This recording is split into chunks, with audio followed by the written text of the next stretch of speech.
There are hundreds, if not thousands, of strange and terrifying places around the world, ranging from abandoned mental hospitals to failed government experiment sites. The question is, would you be brave enough to visit some of the scariest places on Earth? In the 1960s, the town of Centralia, Pennsylvania, was home to over 1,200 people, and had put itself on the map as a small but successful mining town. People flocked from all over Pennsylvania and the US to work in the town's mines, which kept the small town's economy afloat. Those who called Centralia home had nothing but good things to say about it, and it was touted as a perfect place to raise a family and create a steady career. However, all that changed in May of 1962. And the peaceful town of Centralia was formed into one of the creepiest places in the USA. As Centralia was a small town, the local officials had a hard time regulating trash collections, and as a result, people began discarding their waste wherever they could. This gave birth to dangerous, unregulated landfills that quickly destroyed the natural landscape of Centralia. And in a desperate attempt to curb this, the city council converted an abandoned mine pit into an official landfill. This quickly eradicated the rat infestations across town, and the area slowly began to clean up.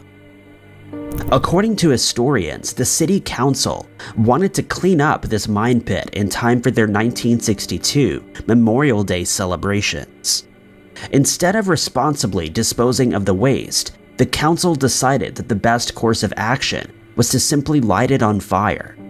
When they set the trash on fire, they had no idea that the fire would spread to a larger adjacent mine and would wreak havoc on all of the surrounding areas. Within hours, mine tunnels across Centralia were engulfed in roaring flames. The roads and pavements of Centralia were burst open, with toxic fumes desperately trying to escape. Carbon monoxide levels rose, and soon all of the mines in Centralia were closed due to the danger to human life. Sinkholes began opening up, with plumes of smoke emanating from them. Scientists were called to the area to evaluate the situation, and it was quickly realized that Centralia was beyond saving. The fires continued to roar in the mines, with temperatures reaching up to 482 degrees Celsius. The people of Centralia stood their ground, but reported suffering from horrific side effects and conditions. Many residents tried to stick it out, unwilling to abandon their homes and the lives that they had built there. By 1992, the state of Pennsylvania began evicting those remaining residents and offering them large sums of money to resettle elsewhere. As of 2019, only 7 people still live in Centralia, with the rest of the town being completely abandoned, adding an eerie air to this once thriving mining town. Abandoned hospitals are some of the most creepy and terrifying places on Earth. They have undoubtedly been home to some of the worst sights known to man, many of which are simply unspeakable. Some hospitals have housed madmen and some of the sickest patients the world has ever seen. And that's especially true for the Beelitz-Heilstätten Hospital in Beelitz, Germany, that nursed a young Adolf Hitler back to health. The Beelitz-Heilstätten Hospital was built in 1898 and was part of 60 buildings created to serve the local area. Initially, the hospital was used as a treatment center for those suffering from lung diseases such as tuberculosis, which at the time was almost always fatal. These patients spent their final days at the Beelitz Hospital, never to return home to their loved ones. But this isn't the only chilling fact about the hospital. At the onset of World War I, the hospital was converted into a field hospital for injured German troops. Those working at Beelitz-Heilstätten during this time encountered injuries and conditions that were beyond their wildest dreams, as new technologies and weapons such as mustard gas had found their way onto the battlefield. Nurses, doctors, and surgeons worked day and night to care for those who had been injured protecting their homeland. But sadly, not everyone could be saved. Adolf Hitler also found himself admitted to Beelitz during World War I when he served as a soldier. Those attending to his wounds could never have predicted the evil and malice lurking within this young man, and could have never imagined the horrors he would go on to commit. Hitler found himself in Beelitz-Heilstätten after being caught up in a British mustard gas attack. He was admitted a second time after being wounded in another battle. Never could the staff of Beelitz-Heilstätten have imagined that years later, they would once again be treating injured soldiers during World War II under the command of Adolf Hitler. Hitler took a liking to this hospital after he was nursed back to health there, and ensured that this hospital was used to treat his fallen soldiers. With the end of World War II came the Russian occupation of East Germany, and the hospital fell under the command of the Soviets, who once more turned it into a military hospital for their injured comrades. Part of the hospital was still in operation as of 2021, although the psychiatric ward and other wards have still been abandoned, leaving nature to reclaim them. In 1344, the Wakefields captured Chillingham Castle and staked their claim in this historic stronghold. The castle is located in Northumberland, England, and is positioned strategically on the border of England and Scotland. Chillingham Castle was the first line of defense against the Scots from the north, who were desperately trying to push into England. The Wakefields fought valiantly to defend their castle and prevent the Scots from taking their territory, instilling a deep hatred of the Scottish people and the noblemen that lived there. John Sage was tasked with being the enforcer for King Edward at Chillingham Castle, and Sage is said to have taken care of the enemy with little remorse or mercy. Sage would throw his enemies into a 20-foot deep pit and leave them there with broken bones and no source of food or water. It's believed that over 7,500 people perished at the hands of John Sage alone, and their angry spirits are said to roam the castle's grounds looking for revenge. It isn't just the ghosts of warriors that haunt Chillingham Castle. Another ghost is that often seen, known as Lady Mary Berkeley, better known as the Grey Lady for her gray attire. The Grey Lady can be seen pacing up and down the halls of the castle, as though she's looking for someone or something. There is also the terrifying Chillingham Witch, who has tasked herself with keeping a close eye on those who enter the castle. The spirit is said to be of a Spanish witch who lived in the castle during its long history. According to legend, if the witch catches you stealing from the castle, she'll place a horrifying curse on you. Those who have been brave enough to stay in one of the 8 rooms at Chillingham Castle have reported footsteps, faucets turning on and off by themselves, and the sound of children running and laughing. Chillingham Castle is listed as the most haunted castle in the UK, and thousands of paranormal investigators flock to the site each year to see for themselves. The question is, are you brave enough to spend a night in the UK's most haunted castle? The Cold War period is filled with incredible stories, from the infamous kitchen debate between US Vice President Richard Nixon and Soviet First Secretary Nikita Khrushchev, to the awe-inspiring space race between the two competing states. The Cold War period is also filled with terrifying and creepy stories, and while the space race was heating up, another competition was taking place that was leading scientists in the opposite direction. In the 1950s, the US launched Project Mohole, which saw scientists, geologists, and other experts drilling as far as humanly possible into the Earth's crust. Due to budget constraints and the controversial nature of the experiment, the US stopped drilling in 1966, after only managing to drill 600 feet down. Not wanting to be outdone by the US, the Soviet Union launched their own project called the Kola superdeep borehole. The Soviets chose the city of Murmansk, as the location for their great experiment. Murmansk sits close to the border of Finland and Norway and is located in the Arctic Circle, making it the perfect hideaway for the Soviets. In 1970, the drilling officially began, and the Soviet scientists worked tirelessly to beat the USA's record. As years passed, more and more progress was made, and those working on the project became the pride of their local communities and the Soviet Union. By 1992, the Soviets had drilled 40,230 feet deep into the Earth's crust. While this sounds like an incredible feat, the Soviet Union were very far from reaching their goal. The end goal was to drill down to the Earth's mantle to study it, but in 20 years they had only drilled 1/3 of the way there. The residents of Murmansk began calling the Kola deep super borehole the well to hell, saying that the hole was so deep you could hear the screams of those trapped in hell for all eternity. During those 20 years, scientists discovered water, 24 new types of single-cell organisms, and rocks that are estimated to be 2.7 billion years old.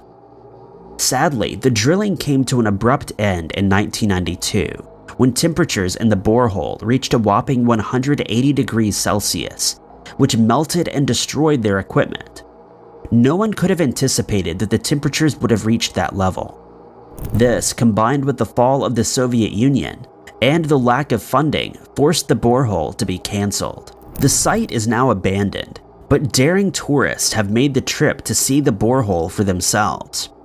Unfortunately, you can't look inside, as a metal lid has been welded over the hole to prevent dangerous gases from leaking out. Many countries have tried and failed to beat the record, and the Kola super deep borehole remains the deepest man-made hole in existence. Tucked away off the coast of Venice lies the island of Poveglia.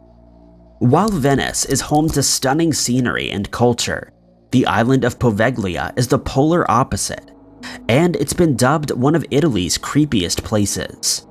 Poveglia, also known as the Poveglia Plague Island, is permanently closed to visitors, and you'd be hard-pressed to find an Italian who would be willing to help you get over there. Between 1793 and 1814, Poveglia Island was home to over 160,000 plague victims. As the plague ripped through Central Europe, the Italian government decided that quarantining their ill would be the best way to limit the transmission of the deadly disease. As a result, over 160,000 people spent their final days on Poveglia Island, never to return to their villages or homes, leaving a huge gap in the population. If people showed even the slightest symptom of the plague, they were dragged kicking and screaming to the island, even if they protested that they were perfectly fit and well. It's unknown how many healthy people were sent to the island, only to succumb to the plague. All of those who succumbed to the plague were cremated, and it's rumored that the soil on Poveglia Island is around 50% human remains. The island was also home to a mental hospital where patients were subjected to inhumane treatment. The island was the perfect place for the institution, as it was out of sight and out of mind of the Italian citizens. Once a person was sent to Poveglia Island, there was a very slim chance they would ever return. In 2020, the YouTube channel Finders Beepers History Seekers made the trip to the island despite it being closed to tourists and locals alike. In 1968, the hospital was closed and all of the patients were transferred to mainland Italy. Since then, the island has remained abandoned and uninhabited. Ghosts are said to haunt the island, and the Italian government has officially banned anyone from visiting. Of course, that doesn't stop daring paranormal investigators who want to see the creepy paranormal activity for themselves. It can sometimes feel surreal to go back to the towns where we once lived after moving away. Stores change, new public areas might be put in place, and neighbors move, but rarely does it feel like stepping into another world. Carol Chase McAlady's experience in March of 2006 shows it's possible for that to happen. Carol's family lived in Riverside, California for generations. Her grandparents were buried in the cemetery there. Her aunt and uncle had a home in the town, and Carol herself lived there for a time after she graduated from college. She would go back to the town every now and then, but hadn't been for a while when she drove past the turnoff in March of 2006. She was on her way to a sheepdog trial in Paris at the time, and made the decision to go visit the town during her trip. According to Carol, as she made the decision, the smell of cigar smoke filled her car. The windows were not rolled down as it was raining heavily outside, and there was no obvious explanation for where the smoke could have come from. It reminded Carol of her grandfather, who had passed away when she was small and would smoke cigars. Carol arrived at a motel in Paris, checked in, and went about her plans. The following day, after the first sheepdog trial, she made the short trip to Riverside. The town was nothing like Carol remembered.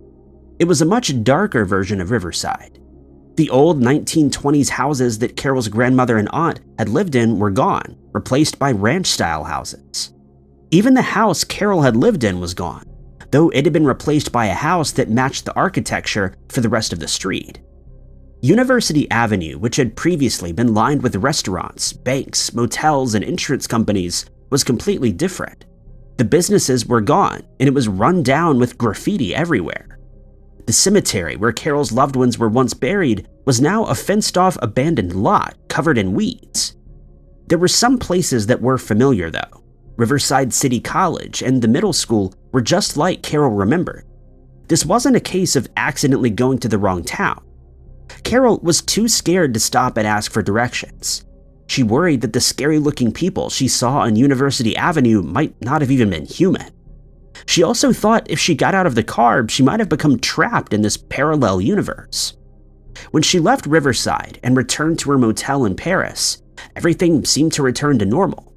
She returned to the world that she recognized, unable to explain the strange Riverside that she had seen. A few years later, when Carol's father passed away, she returned to Riverside for his funeral. The town was back to the one that she once remembered. The old houses were back, the cemetery was nicely kept again, and the motels and restaurants in University Avenue were the same. It seemed as if Carol had accidentally traveled into another dimension for a few hours, though she was never able to explain how or why she had ended up there. Another strange story of a parallel universe is that of Pedro Olivia Garcia. Pedro was an engineer living in Spain. He would often travel to the city of Seville, 30 minutes away from work, and it was on the return journey on November 9th, 1986 that the strange event occurred. It was about 11 p.m. when Pedro rounded a turn in the narrow country road to find himself suddenly on a 6-lane highway. It was a road Pedro had never seen before, but he was certain he hadn't taken a wrong turn at any point. Even if he had, he didn't believe there were any similar roads in the area, so he couldn't explain where this highway had suddenly come from. He continued on the road very unsettled. The landscape around him was just as strange as the road. On either side of the road was tall, thin grass. In the distance, he could see houses and a 20-story apartment building. Even further away were factories that looked completely alien to him. As Pedro puzzled about what was going on, he felt the car grow very warm, and he heard a chorus of voices. One of the voices rose above the others and told Pedro that he had traveled to another world. Around him there were other cars, but they seemed out of place for the area. All the cars were white or beige and were in the style of older Cadillacs. They had narrow, dark rectangles in place of license plates, unlike the typical license plates for the area. After a while of driving on this strange road, Pedro came to a left turn and took it. Another 30 minutes later, he spotted a sign pointing him in the direction of Seville. It was the opposite direction of the one that he wanted to go in, but Pedro decided to take the route to somewhere more familiar. Pedro drove a short distance on this new road when he suddenly stopped outside of his home in Alcala. The house was just like he had left it before his work trip, but he found that 3 hours had passed since he started the journey, and he'd used far more fuel than it should have taken to get home. After the event, Pedro was unable to find the road again and couldn't spot any 6-lane highways on any maps. He was sure he had traveled to another world and couldn't explain how he had gotten there. In 1956, Fate magazine published a story about a woman's strange experience in another dimension that had occurred some 20 years earlier. The woman's name was Miriam Golding, and she had temporarily visited another world while at a music store with her then fiancé in Chicago. The two were music students and had been browsing the store for a while before they realized it was time to meet her fiancé's family for dinner. They got into a crowded elevator and headed down to the ground floor. Miriam got off the elevator on the wrong floor. One version of the story is that she missed the ground floor and was instead transported down to the basement, where the elevator attendant forced her to get out. In another version, she simply stepped off too early and was unable to get back into the crowded elevator. In whichever case, Miriam found that she was no longer in the music store, but instead a strange train station. The people around her paid no notice to her and didn't seem to be able to perceive her at all. She couldn't understand any of the destinations that were being announced and couldn't get the attention of the woman at the help desk to ask for directions. Miriam realized she was no longer in Chicago, and it was no longer the fall day that it had been when she entered the music store. Instead, it was a hot summer's day. Miriam exited the train station and found herself in an unfamiliar place. Nobody was able to notice her, and she couldn't understand anything that was being said. At one point, she spotted a teenage boy who looked just as confused as she did. He was the first person to notice her and remarked that they had let him off at the wrong stop, too. He explained that he'd been playing tennis in Nebraska when he went to change his shoes. When he came out of the changing room, he was in a mysterious train station. The two interdimensional travelers walked for a while until they came to an area of open water. Not far from the shore was a sandbar with a group of women chatting on it. One called out to Miriam, and she recognized the woman as her fiancé's sister. The boy tried to swim out to the sandbar but found he could never get closer to it. It then vanished into thin air. Miriam screwed her eyes shut in frustration. She suddenly felt as if she was floating in a void. When she opened her eyes again, she was sat on a stool in the music shop, which looked like it was about to close. She went back to her fiancé's home to find him very concerned. She'd been missing for hours. He had waited for her at the store thinking she would get the next elevator to the right floor, but she never did. Strangely, his sister had spotted Miriam while she was out and about in town.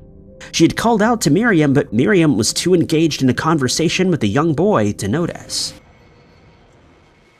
Possibly one of the earliest stories of interdimensional travel is that of Jafar Voren. The story dates back to 1851, and unlike other seemingly fantastical tales, had contemporary reports that have been archived today. Jafar was found wandering around in a town near Frankfurt in modern-day Germany. He was clearly not local and only spoke broken German. That by itself was pretty strange. The town where Jafar was found wasn't popular among international travelers, so how someone who could barely speak the language had made his way here was a mystery. He gave his name and explained that the main language he spoke was Luxarian. He also spoke Abramian, but that was a language usually used in religious settings. Jafar claimed to be from the country of Luxaria, which existed on the continent of Sakura. Sakura was located many miles across the sea from Europe, which only made Jafar's appearance in a small German town even stranger. He had traveled to Europe by boat to find his long-lost brother, but had shipwrecked at some point. He was unable to trace his journey on a map and couldn't explain how he had gotten from the sea to this German town. Jafar was taken to Frankfurt, where his story was examined more closely. Even with his broken German, he was able to give details about the world that he had come from. The continents in Jafar's universe were called Sakura, Aflar, Aslar, Oslar, and Uplar. The names seemed to correspond to the Americas, Africa, Asia, Australia, and Europe. Christianity also existed in Jafar's world, which made sense given the name of the religious language that he claimed to speak. Jafar's denomination was called Ispatian, but the details of this religion weren't published. In Frankfurt, scholars decided to believe his story. They didn't believe him to be crazy or pulling some strange hoax, but couldn't explain what he was doing. He was sent to Berlin, where further studies would take place. The story appeared in the 1851 edition of The Critic in London, which collected notable news stories from around the world. It ended with an optimistic note, believing that the truth of Jafar's story would soon be known. That wasn't to be, though. On the journey to Berlin, something came over him. He jumped out of the carriage and disappeared into the woods. A search for the strange man turned up nothing. It was as if he had disappeared from wherever he had come from. The story appeared in a number of journals, including John Timm's 1852 publication, Book of Faces in Science and Art. That book was praised for its accuracy at the time. If it was a fictional story, it had fooled some intelligent historians. Some believe Jafar was an accidental time traveler, presumably from somewhere in the distant future. Another possibility is that he was actually from another universe, but had slipped into our world during the shipwreck. It would explain why there were so many similarities, but so many details that were unexplained. For most people, a news article about the possibility of parallel universes prompts some curiosity, but not much else. For a Spanish woman named Lerina Garcia in 2008, it was an explanation for something strange that had happened to her seemingly overnight. Lerina was an ordinary 41-year-old woman living in Spain when she went to bed in early 2008. When she woke up the following morning, things seemed different. At first, the changes weren't too major. The first change she noticed was the fact her bed sheets were a completely different color from what she remembered. It was strange, but wouldn't have been too memorable if it had been the only difference. Lerina had lived in the same apartment complex for 7 years and worked at the same location for even longer. Her journey to work was uneventful and the same as she remembered it for the past 7 years.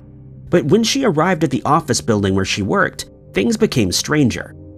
There were people at the office who greeted her that Lerina had no memory of. She went up to her office only to find someone else's name on the door. At this point, she began to panic. At first, she thought she had gone to the wrong floor, but it was the same floor that she'd spent the past 7 years on and the same department. She then thought she might have been fired. She hadn't done anything to warrant being fired, but it was the first logical conclusion she could come up with. However, when Lerina used her laptop to check, she found that she was still employed, but under a different manager in a completely different department. Nobody else apparently acknowledged the change. It was as if she had always been there. Lerina took the day off sick and then went to the doctor to try to get to the bottom of what was happening to her. Her doctor found no physical reason for her confusion. There were no substances in her system. Lerina's comment didn't state whether she was tested for carbon monoxide poisoning, but her doctor did give her a clean bill of health. When she later visited a psychiatrist, thinking she might have had some kind of mental breakdown, the medical practitioner again declared that there was nothing wrong with her, though noted that she might have been dealing with some stress. The differences continued in Lerina's personal life. She had previously been in a long-term relationship with a man but broke it off 4 months earlier. When she had gone to bed the night before, she apparently moved into a parallel universe where she'd been dating a man named Augustine and had even met his son. When she woke up, there was no trace of Augustine or his son. His number belonged to someone else, and there was someone else living in the house that she had visited him at. When she hired a private investigator, he couldn't find any evidence of Augustine in the city. Lerina discovered she was actually still dating the man that she thought was her ex-boyfriend. There were other smaller differences between the two universes that Lerina couldn't explain.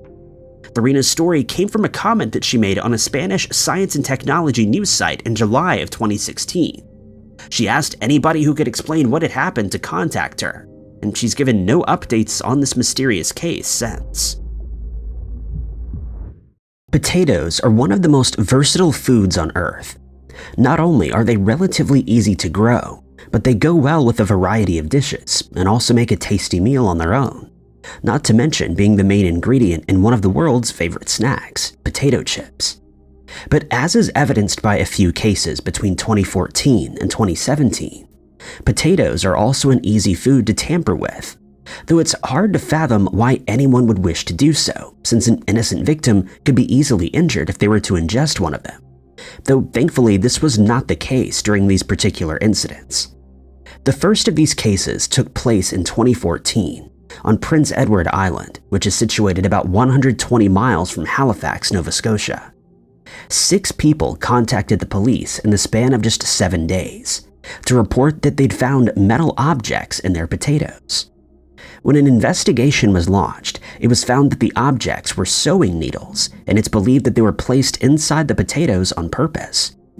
The Royal Canadian Mounted Police stated that all of the tampered with potatoes originated from Linkletter Farms in Summerside, on the island, and the Canadian Food Inspection Agency was immediately informed.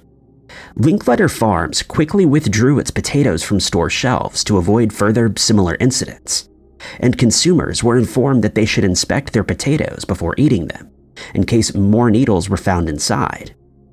The following year, 3 people reported in a short span of time that they'd found metal objects in potatoes that they'd purchased, the first of which was bought at the Montague Atlantic Superstore on Prince Edward Island. Investigators declined to name which brand of potatoes the objects were found in, since this could lead to the brand unfairly gaining a bad reputation. Just 1 day later, a man found another potato that had been tampered with, stating that he found a nail inside, and he took it to a local police station to file a report. This time, the potato in question was bought at the Atlantic Superstore, and on this occasion, they revealed that it was a farmer's market brand potato, and that it had been bought in either April or May. The third incident took place in Barrington Passage at a No Frills grocery store.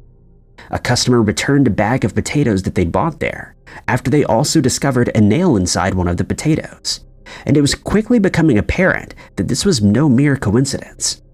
The same scenario played out in 2016 and 2017, when needles were found in potatoes bought in Halifax, Newfoundland, Labrador, and Neils Harbor in Nova Scotia.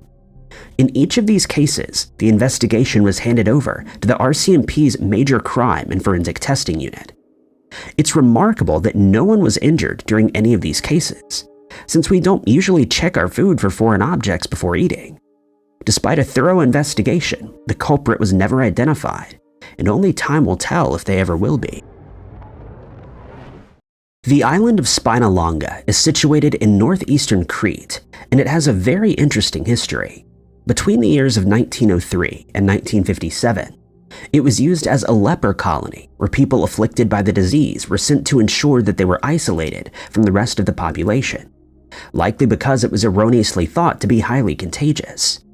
Not many people are aware of the fact that only prolonged exposure to someone with leprosy, also known as Hansen's disease, could result in an infection, but those afflicted by it have been subject to isolation throughout history, likely due to a lack of knowledge of the disease. At first, it was believed that leprosy was hereditary and that it would eventually manifest in children of the sufferers. But when it eventually came to light that it was actually a bacterial infection, its victims were removed from the general population. Those who were found to be suffering from leprosy in Greece were sent to Spinalonga Island, and it would be decades before proper research would reveal that these people should not be treated as outcasts, but rather treated with the correct medication since it is curable. The island can only be reached via boat, and annually sees around 400,000 people traveling there to see the 400-year-old Venetian fortifications that are still present there. In 2018, though, the island was the unlikely site of a robbery, and to this day, the culprits have not been identified.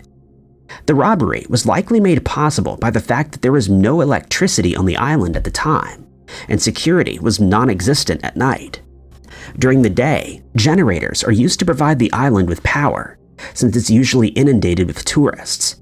But as soon as they head back to the mainland, the generators are switched off, and security guards leave for home at 6:30 p.m., leaving the island dark and completely uninhabited. The thieves in this case obviously knew of this schedule and took full advantage of it. They used battery-powered tools to break into a building where the take from tourist ticket sales was being kept, and made off with as much as $58,000, a massive haul for what must have been just a few minutes of work. An investigation was immediately launched after the missing money was reported, but there are very few clues to follow, and it's unlikely that the thieves will ever be identified, though it is believed that they live in the surrounding area, since they had enough knowledge of the island to investigate there in the dark. The crime has had an unexpected positive outcome, though. In November of 2023, it was announced that work would be started to connect the island to Plaka on the mainland via an underwater cable.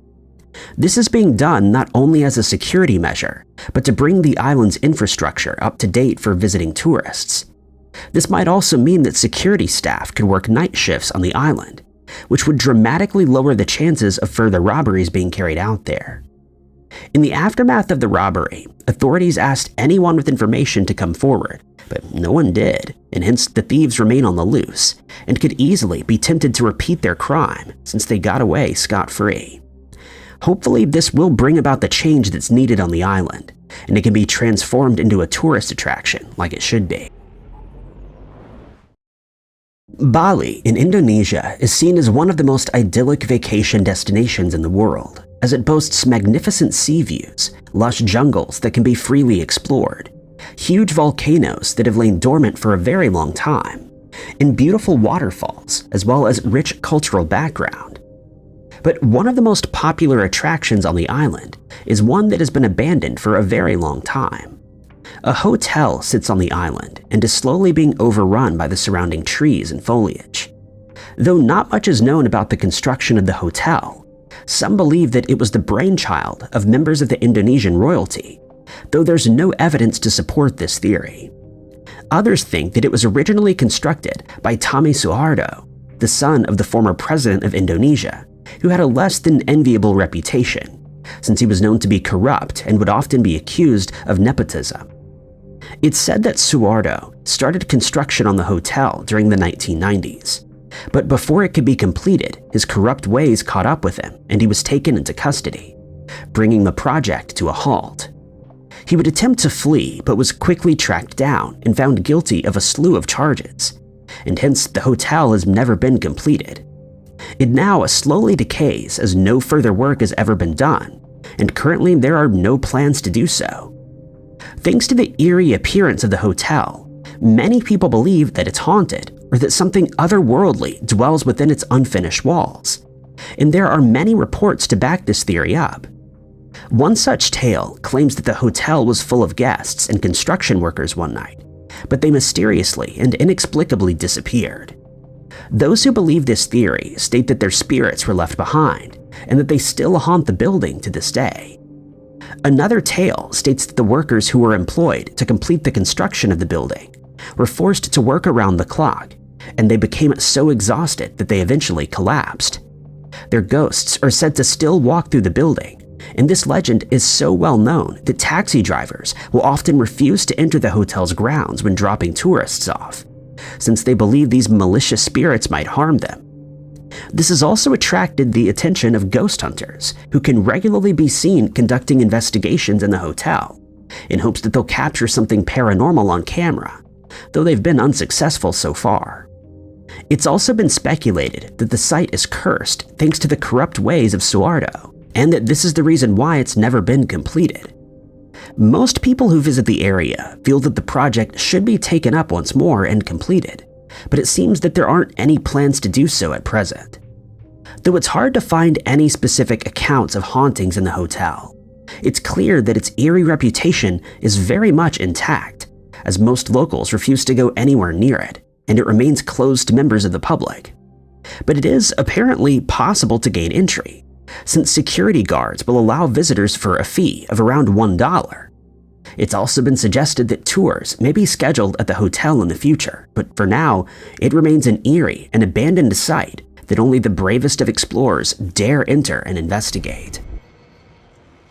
The Canary Islands are also a hugely popular tourist destination, with Tenerife being one of the most famous, since it has a moderate climate, offers amazing sea views, and boasts a huge volcano that can be seen from just about anywhere on the island.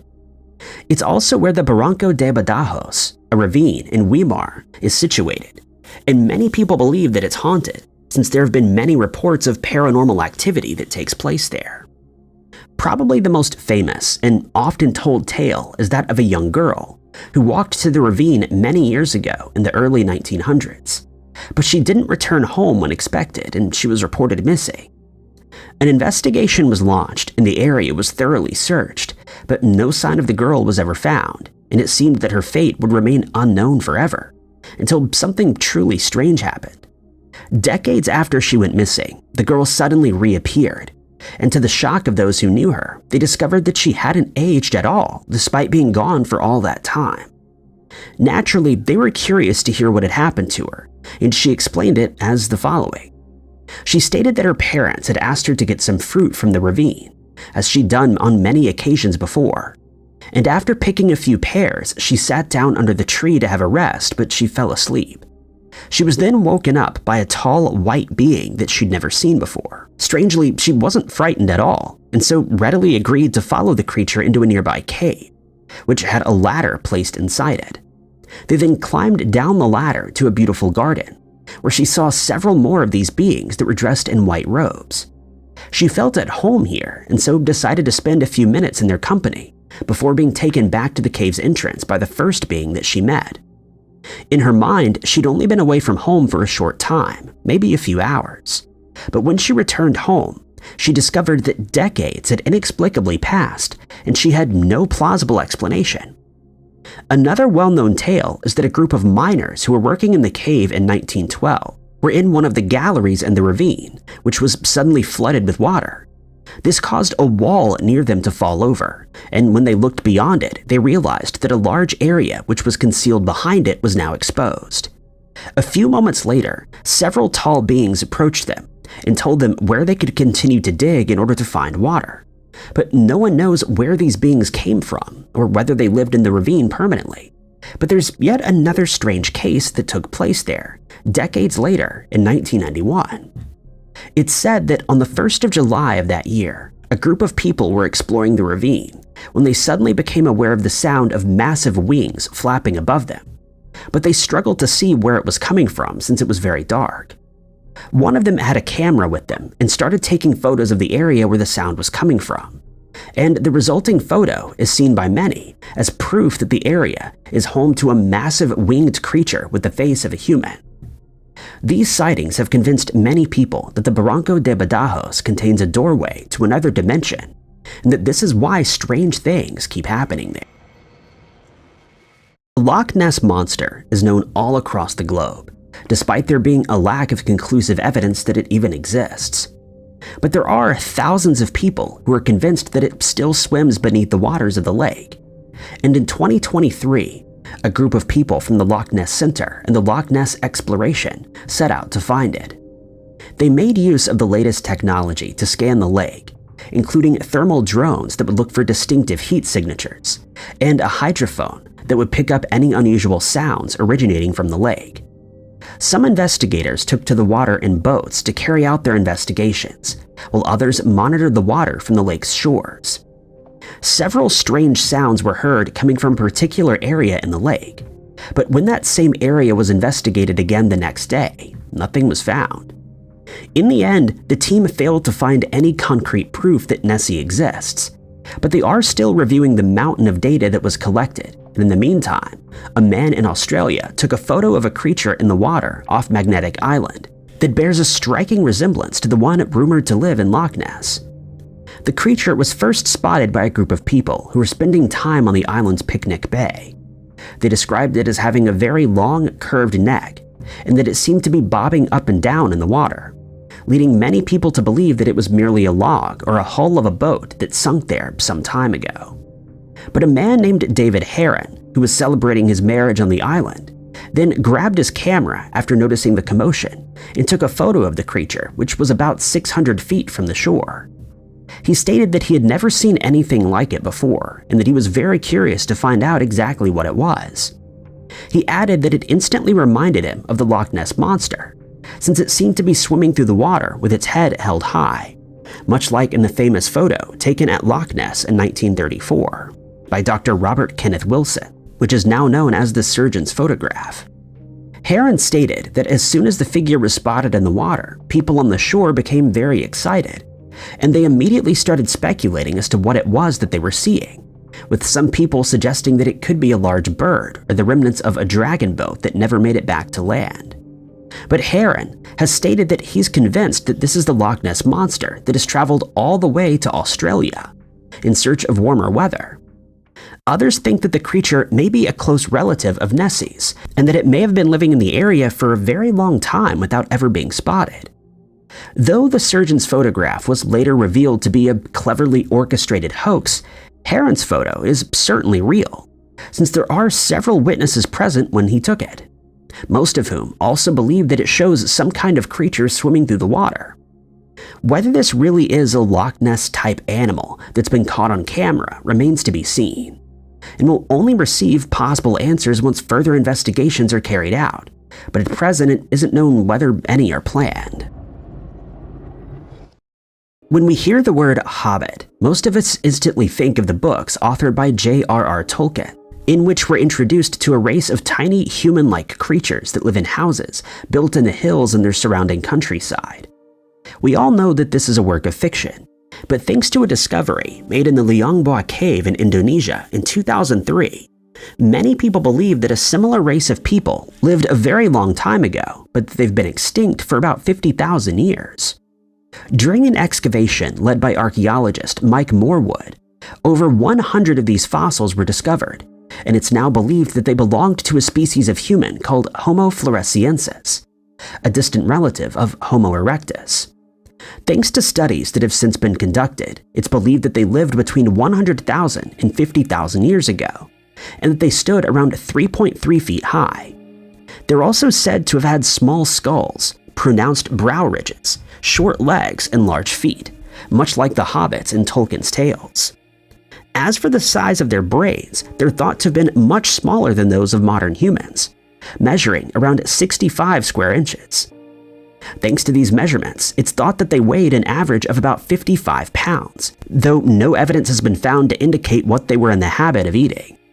Strangely, Liangbua Cave is the only area where any of these fossils have ever been found, and hence it's believed that they lived on Flores Island in isolation, which may offer an explanation as to why they eventually went extinct.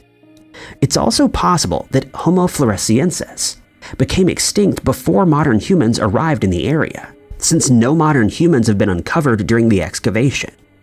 At first, it was speculated that the fossils belonged to a more modern child, but when it was further scrutinized, it was found to have fully developed wisdom teeth, and then became clear that the remains belonged to adults. It's now known that they had broad and flared hip bones, as well as short collarbones and pronounced shoulder joints, that might have given them the appearance of being hunched over when they walked. One theory as to why they were so small suggests that a colony of Homo erectus settled on the island thousands of years ago, after relocating there from Java. Over the next few thousand years, they gradually became shorter, a phenomenon that's been observed in several animals that live on isolated islands. These animals diminished in size thanks to a lack of food on these islands, and since they no longer had to protect themselves from large predators. But this theory has been superseded by the suggestion that they actually evolved from a far more ancient race of humans. There's also the possibility that they aren't a separate race at all, but that they were Homo sapiens who suffered from some form of dwarfism that not only affected their bodies but also the size of their brains. It's now all but certain that Homo floresiensis is indeed a separate human species, though there's still a lack of a lot of information such as where they originated and why they eventually became extinct. This discovery has the potential to rewrite a lot of what we know about the evolution of humans through the centuries, especially since the remnants of a similar small race of early humans, called Homo luzonensis, has also been discovered in the Philippines, nearly 3,000 miles from Liangbua Cave. It's said that if you're looking to discover a new species of insect, the best place to start looking is your own garden, since new species are being discovered on a daily basis, and not only in the vast jungles of the world, but also by ordinary people, who take the time to look a little closer at the critters that live around their houses.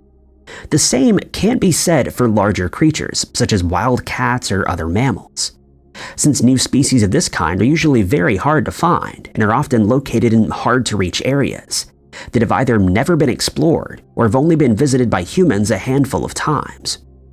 But there is one animal that's best known to the people on the island of Corsica in France for a very long time, but it's only recently been formally studied, and surprisingly, it's been classified as a completely new species of mammal known as the cat fox. One of these creatures was once accidentally trapped in a chicken coop on the island in 2008, but it had been seen by people living in the area for a long time before that, and it was considered to be a pest, since they would regularly get into trouble with local shepherds, likely because they were looking for an easy meal. To gain a better understanding of the cat fox, researchers left several sticks containing feline essence in the wild. These cat foxes would find the smell irresistible and would rub against these sticks, leaving clumps of their fur behind. This could then be sent for genetic testing, and surprisingly, they were found to be a completely different species from the European wildcat which was erroneously thought to have been their closest relative. They found that the cat fox differed from other cats in that they had canine-like teeth that were highly developed, wide ears unlike domestic cats, and short whiskers. They measure around 35 inches from their heads to their tails, which contain several rings and a black tip. Their thick fur has also been found to naturally deter ticks and fleas, unlike domestic cats. It's thought that they remain elusive since they constantly have to stay out of sight of golden eagles that live in that area. But it is not known when or how these creatures arrived on the island, and since they're very low in numbers, they've already been classified as an endangered species.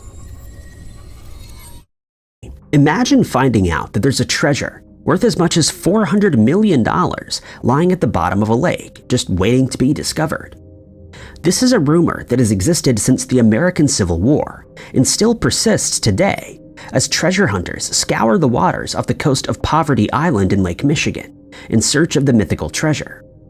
The story originates with Napoleon Bonaparte, who supported the Confederacy during the war since he was interested in the cotton that was produced in the South at the time, much to the dismay of his foreign ministers.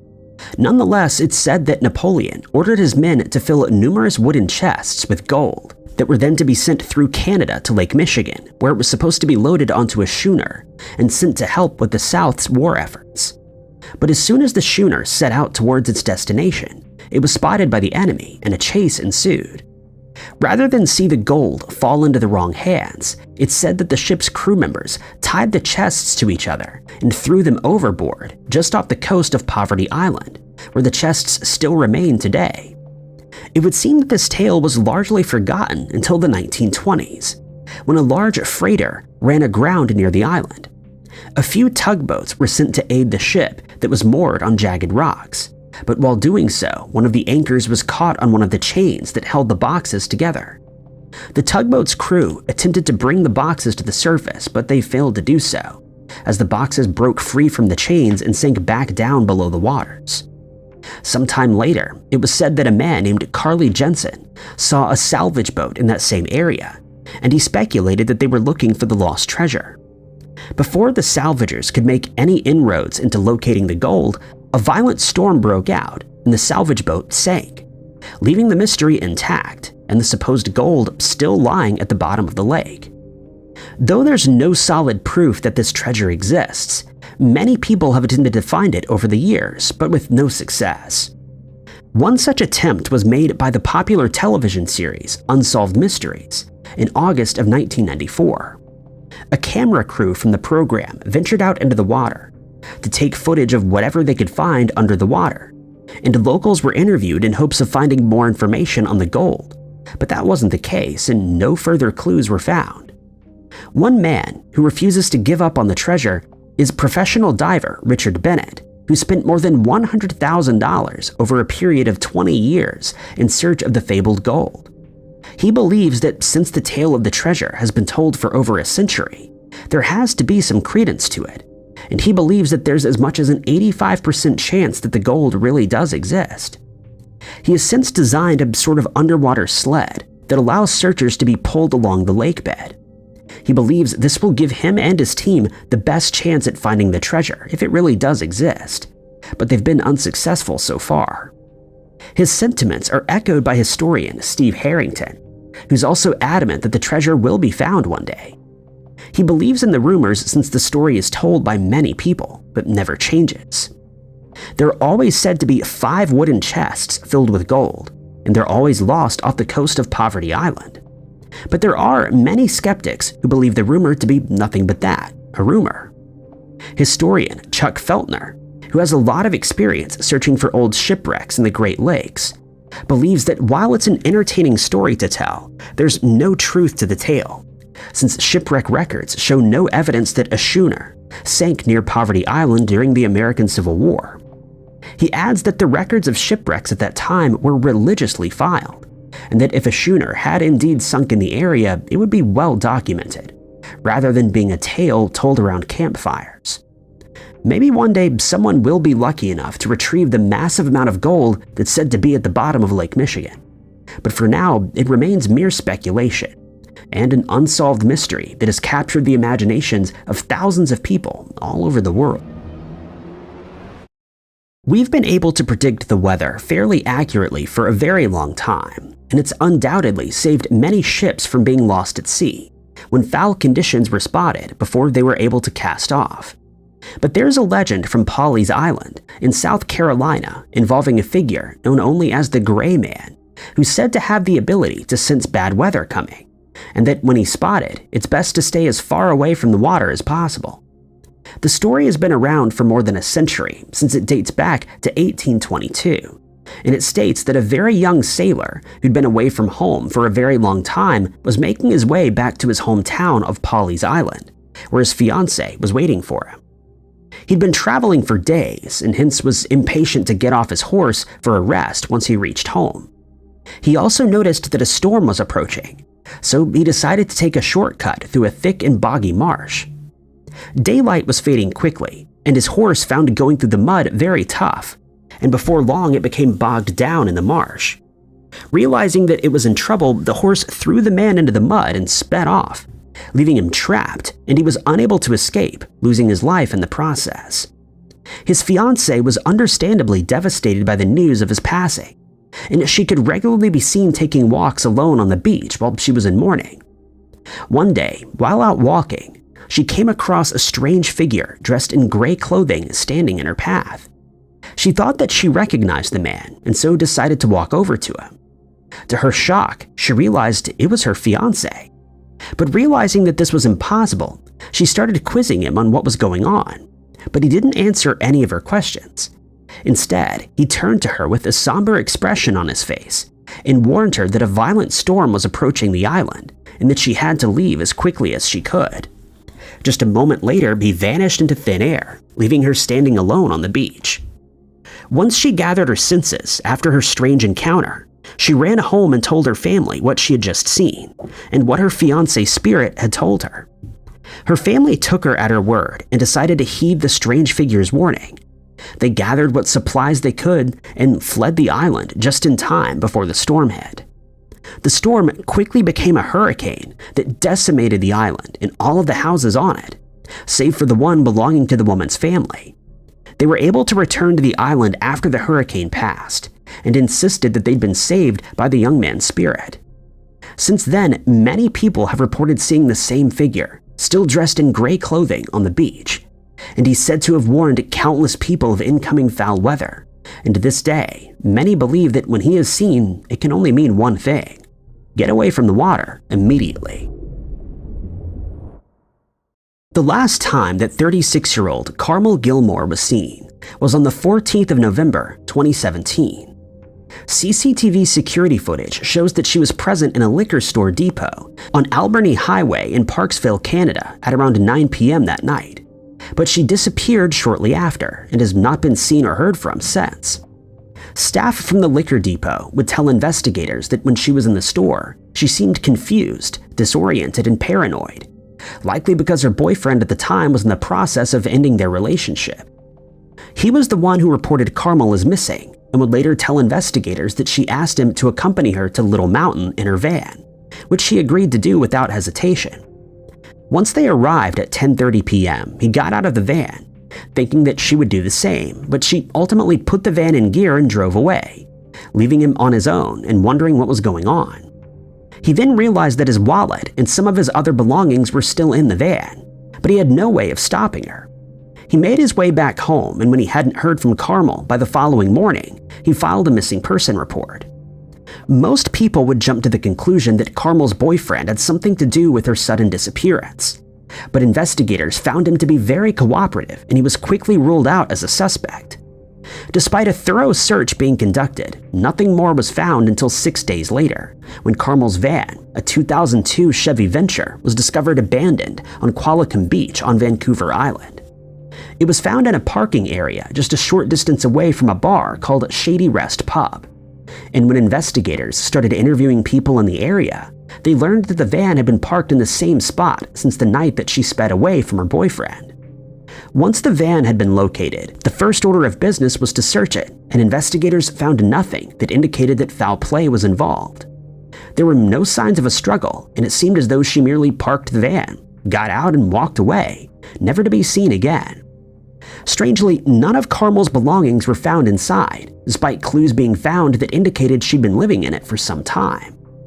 Her social media accounts were monitored despite her not being very active online, and there's been no activity since her strange disappearance. Barbara Gilmore, Carmel's mother, confirmed that her daughter had been homeless for a while, and she believes that this made her vulnerable, making her an easy target for anyone with nefarious intentions. Barbara believes Carmel did indeed meet foul play, and she's vowed to never stop looking for answers, despite investigators believe that she either disappeared willingly or had an accident of some kind. She attended an interview with a podcast called True North True Crime in December of 2023, and is hopeful that this will bring renewed attention to Carmel's case, and that someone will remember something that will lead to her whereabouts. Carmel is described as having short brown hair, hazel eyes, and standing about 5'6" tall. At the time of her disappearance, she weighed about 150 pounds and would be 41 years old today. If you have any information on Carmel's case, you're asked to contact the Oceanside RCMP at 250-248-6111, quoting file number 2017-10474. The 15th of April in 1912, the Orpheum Theater was opened in New Bedford. The theater initially opened with an arrangement of 1,500 seats, but this was later decreased to 1,200. It was mostly used for entertainment purposes, but was later abandoned and closed down in the 1950s. The place was reopened several times to host events, and also served as a tobacco warehouse and candy company. This building was listed in the 31 Haunting Images of Abandoned Places That Will Give You Goosebumps, which was published by Bored Panda. The Orpheum was linked to many organizations and later became the Radio Keith Orpheum. It was most well known for playing such films as King Kong. The Orpheum eventually reached a linkage to 400 other theaters. It was considered to be one of the oldest Orpheum theaters to have survived throughout the ages in the country. The building previously existed under the name Majestic Opera House. It's located at 1005 Water Street in Massachusetts. Upon the opening, locals came to the theater and were met with 5 musical durans as the opening ceremonious act. The inside of the theater is not the only haunting feature.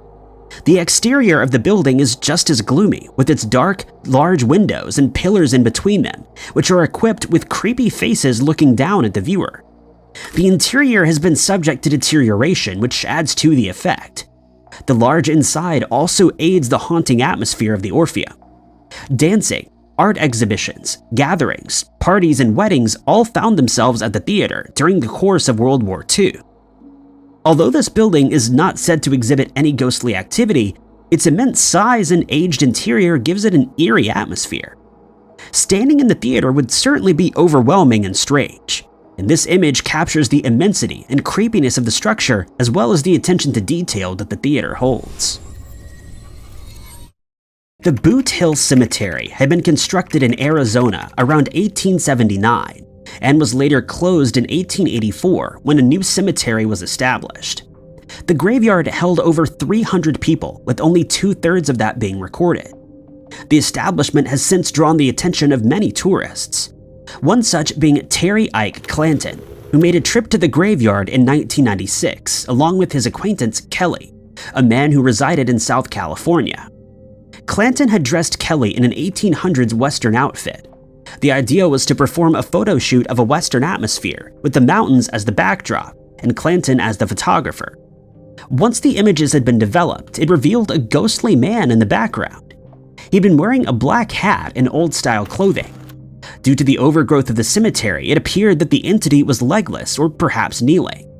A few psychics even took a look at the strange image and determined that our ghostly figure was dressed in 1920s attire. But no one had been buried there during that time period. Additionally, no tampering had been found on the image, meaning that it was fully authentic. The images were developed at a drugstore where many others had previously been.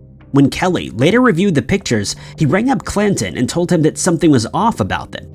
Clanton had been shocked when he saw the pictures, knowing that the cemetery had been entirely empty when he took the photos. He reenacted the photo with the help of some of his friends. One of them portrayed the entity and kneeled down in the same position and in the same place, but something was amiss. The friend's legs could be seen, which led Clanton to believe that the original figure had been partially standing in a grave. The identity of the man in the image remains a mystery, and it's certainly very strange given that no one else had been seen in the graveyard at the time. Clanton was not a stranger to this cemetery either. His ancestor, Billy Clanton, is buried in that graveyard. No plausible explanation has surfaced regarding this image and its extra unknown figure. This image takes place in Ocean Park, California, and is said to be one of the earliest meetings of the Mickey Mouse Club. The first theater-based club was in January of 1930. By March of the same year, 60 theaters had been hosting the Mickey Mouse Club. The club had seen 1 million members by 1932 in the United States. By 1933, at Darlington Cinema, the first British Mickey Mouse Club was opened. Not long after, in 1935, Disney stopped the Mickey Mouse Clubs. This was due to the awkward amount of members, which proved to be far too large to handle. Although it's believed that this had been one of the first meetings of the club, it was later confirmed that an earlier arrangement was held on the 21st of December in 1929. According to some of the members who recalled the days of the Mickey Mouse Club, it had often been the only activity to do in some of those towns. This image became world famous on some social media platforms in recent years because of its eerie atmosphere. The picture shows the meeting that was held with the club members. They're wearing Mickey Mouse masks, which were obviously intended to look happy and fun, but instead resulted in one of the most creepy historical images. The clubs are said to have been hosted on Saturday afternoons, where parents would drop off their children while they ran some errands. The club would play cartoons and had prizes that the children could win. Popcorn and candy were the main treat here, and according to some accounts, the admission fee was 9 cents per child, although this may have varied in the different locations where the Mickey Mouse clubs could be found. Although nothing horrible happened to any of the members belonging to this group, this image is certainly one of an unsettling nature. We should be thankful that we didn't grow up in the haunting Mickey Mouse Club era. The Old Gentleman of Raah resides in Finland at the Museum of Raah. This is an image of an old diving suit. Researchers believe that this suit may be the oldest, most intact suit to be discovered. The Old Gentleman dates back to the 18th century. In 1988, a replica of the suit had been tested and proved to be a success. It had been constructed with calf skin. The original suit had been made using leather, which was waterproofed with a mix of mutton tallow, tar, and pitch. It had been reinforced with a wooden frame for stability. This suit had been used in the process of checking the ship hulls underwater. The toes of the feet had shown a resemblance to Finnish boots and also exhibited similar hands to that of Finnish forester's gloves. The antique suit had not been entirely airtight, and therefore divers were not able to stay underwater for long periods of time before having to resurface for air. At the top of the hood, there's an opening where a pipe could be inserted. Oxygen would be pumped into the suit using a piston pump and sometimes a bellow. The air would be discharged through a small pipe which was situated at the back of the Old Gentleman. To get inside, the diver would have to climb into the suit through a hole situated on the stomach of the much valued artifact. The suit was seen at the London's See Finland exhibition in Philadelphia in 1985. It was also used in the 1998 World Exposition, which had been held in Lisbon, Portugal. It's unknown if the diving suit is still operational. The exact origins of the strange-looking piece remain unknown, and so does the identity of he or she who created it. However, it did pave the way for the creation of more suits, which eventually resulted in the ones we've successfully used today. Although the Old Gentleman had a purpose, it still exhibits a nightmarish appearance, which would definitely make an appearance in one's dreams. On the 22nd of January in 1985, the Coventry Freeman organization stood in prayer at their dinner feast. During the prayer, the photographer thought it would be a good time to snap a few pictures, since all the guests and members were standing still. Throughout the entirety of the feast, none of the attendees noticed anything out of the ordinary. That was until they reviewed the images that had been taken. In one image, there had been a strange, unknown figure revealed. The figure appeared to be wearing a hooded robe which resembled that of a monk's. It can be seen in the top left, standing at the end of the table. The specter appears to be much taller than the average human. None of the members recalled seeing anyone dressed that way at the event. Furthermore, the entity seemed to be joining the prayer with a bowed head and its hands together in front of him. The feast had been hosted at St. Mary's Guildhall in Warwickshire, which is home to many ghost stories and sightings, including that of a ghostly monk. Lord Mayor Walter Brandish had also attended the feast. He stated that no one resembling the picture was present there, and was unable to identify the strange intruder. The tall figure went unnoticed during the course of the feast. Additionally, the Guildhall served as an armory up until 1822, as well as a treasury. It was also the headquarters for the administration of the council until 1920, when the council house was established. The image itself does not appear to be fake or photoshopped. However, it has been awarded much speculation. Some believe that the image is of two people standing together, which have merged together due to the long exposure shot. It's also suggested that it could be an armored suit. However, that would not explain why it's standing right at the feast table. Perhaps the Guildhall really is subject to many hauntings, although none of the specters seen here makes sense, given the history of the building itself. The strange, ghostly figure remains a mystery and is definitely a chilling rendering. Nestled away in the state of Vermont lies the Bennington Triangle, an area that's seen many mysterious disappearances over the years. The most well-known mysterious triangle is the Bermuda Triangle, and over the years, countless books, TV shows, and documentaries have been made about the Bermuda Triangle and its ability to make people, planes, and ships disappear into thin air. The Bennington Triangle, while lesser known, is just as scary and has been the host of many unsolved cases that are far from being cracked. The Bennington Triangle is considered by most as one of the scariest places on Earth, and that's for a good reason. In 1946, Paula Weldon left her dorm at Bennington College and headed for the long trail off Route 9 near Glastonbury Mountain. Paula told her roommate that she was going out for a short hike and that she would be back soon. However, when the roommate awoke the next morning to see Paula's bed empty, she immediately told the school's administration about Paula's disappearance, and a search party was formed. Concerns for Paula's well-being were heightened due to the snowfall in the area. Her roommate informed investigators that she'd left wearing a bright red parka, blue jeans, and tennis shoes. The red parka should have meant that she was easily spotted, even amongst the snowfall, but despite numerous attempts, Paula Weldon was never found.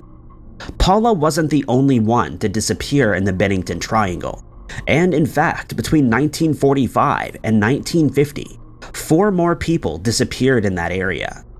Rumors of UFOs began circulating around the towns of Vermont, and people avoided the Bennington Triangle at all costs until the cases were solved. There were even some whisperings of UFOs, a theory that some still hold to this day. Others proposed that a serial killer was active and used the dense forests and isolated peaks to his advantage. However, there's never been any solid evidence to substantiate this claim.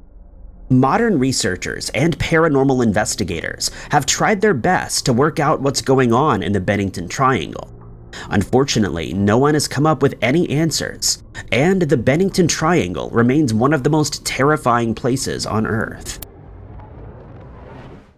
Between 1993 and 1998, Ireland was hit by a mysterious spate of disappearances of young women. These women were all in their late teens to 30s, and all disappeared from or around Dublin, Ireland. Many people think of Ireland for its natural beauty and rich cultural history. What many don't know is that beneath the surface potentially lies something very dark and mysterious.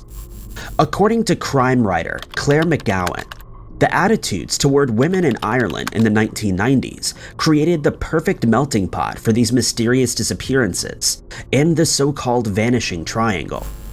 The first case was the disappearance of 26-year-old Annie McCarrick, who was originally from New York. Annie had begged her parents to let her live and study in Ireland, and after much insistence, they allowed her to. Everyone who knew Annie said that she was a bright and outgoing woman who loved living in Dublin, Ireland. She made friends easily and was very trusting. This trust worried her parents, and they warned her to be careful about talking to strangers.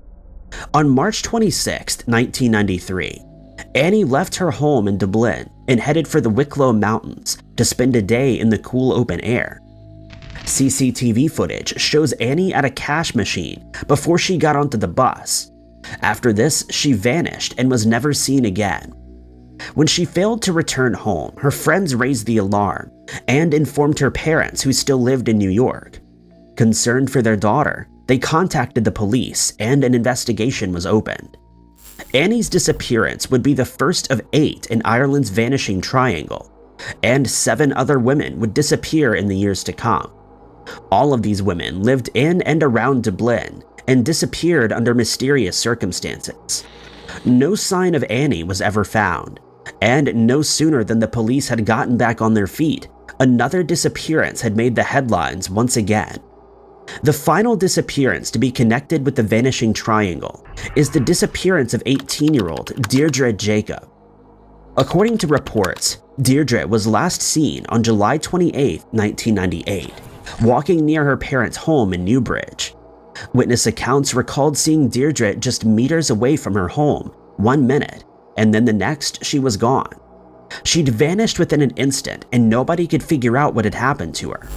Numerous searches and even a special task force were created by the police in hopes of finding these women and bringing the people responsible to justice. However, 29 years later, we're still no closer to uncovering the mystery of Ireland's Vanishing Triangle. While Ireland is known for its sprawling fields and natural beauty, there are some very scary hidden places amongst them. The Pacific Crest Trail spans an impressive 2,635 miles, starting in Campo, California, right on the border with Mexico, all the way up to the Canada-US border at the edge of Manning Park. This trail is visited by thousands of people each year, whether they're walking a small distance of the trail or going for gold and walking the entire thing. Most hikers who walk the entire Pacific Crest Trail train for months, even years, and the entire trail is not the most welcoming terrain for newcomers. The Pacific Crest Trail is an unforgiving one that most people rarely finish. In fact, there are only 57 people who have walked the PCT more than once. With the trail spanning across various states and through national parks and forests, it's no wonder that it's become home to some of the most mysterious disappearances in modern history.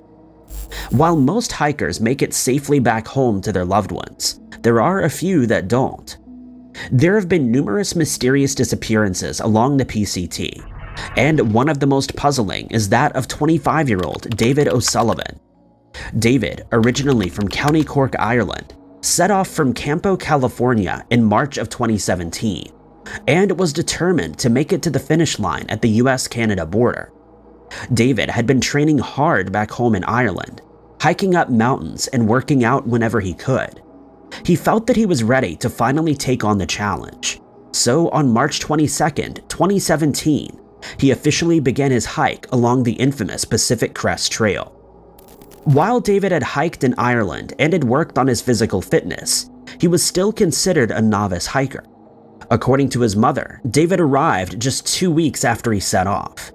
The Pacific Crest Trail Association were hesitant to help David's family when they reported their concerns, telling them that they were not a babysitting service and that they just needed to wait for David to show up and contact them. But David never did, and as of 2022, he remains missing.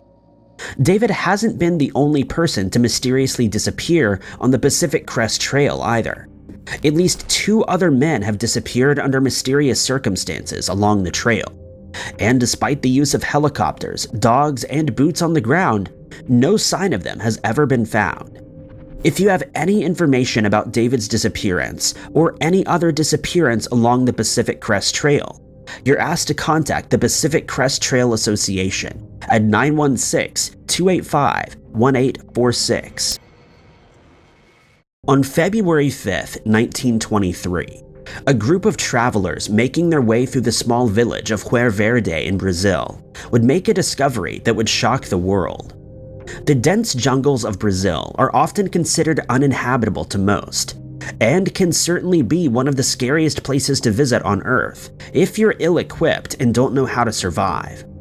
However, for some, the jungles of Brazil provide food and shelter, and as the years went on, pockets of people began forming their own towns and villages throughout Brazil.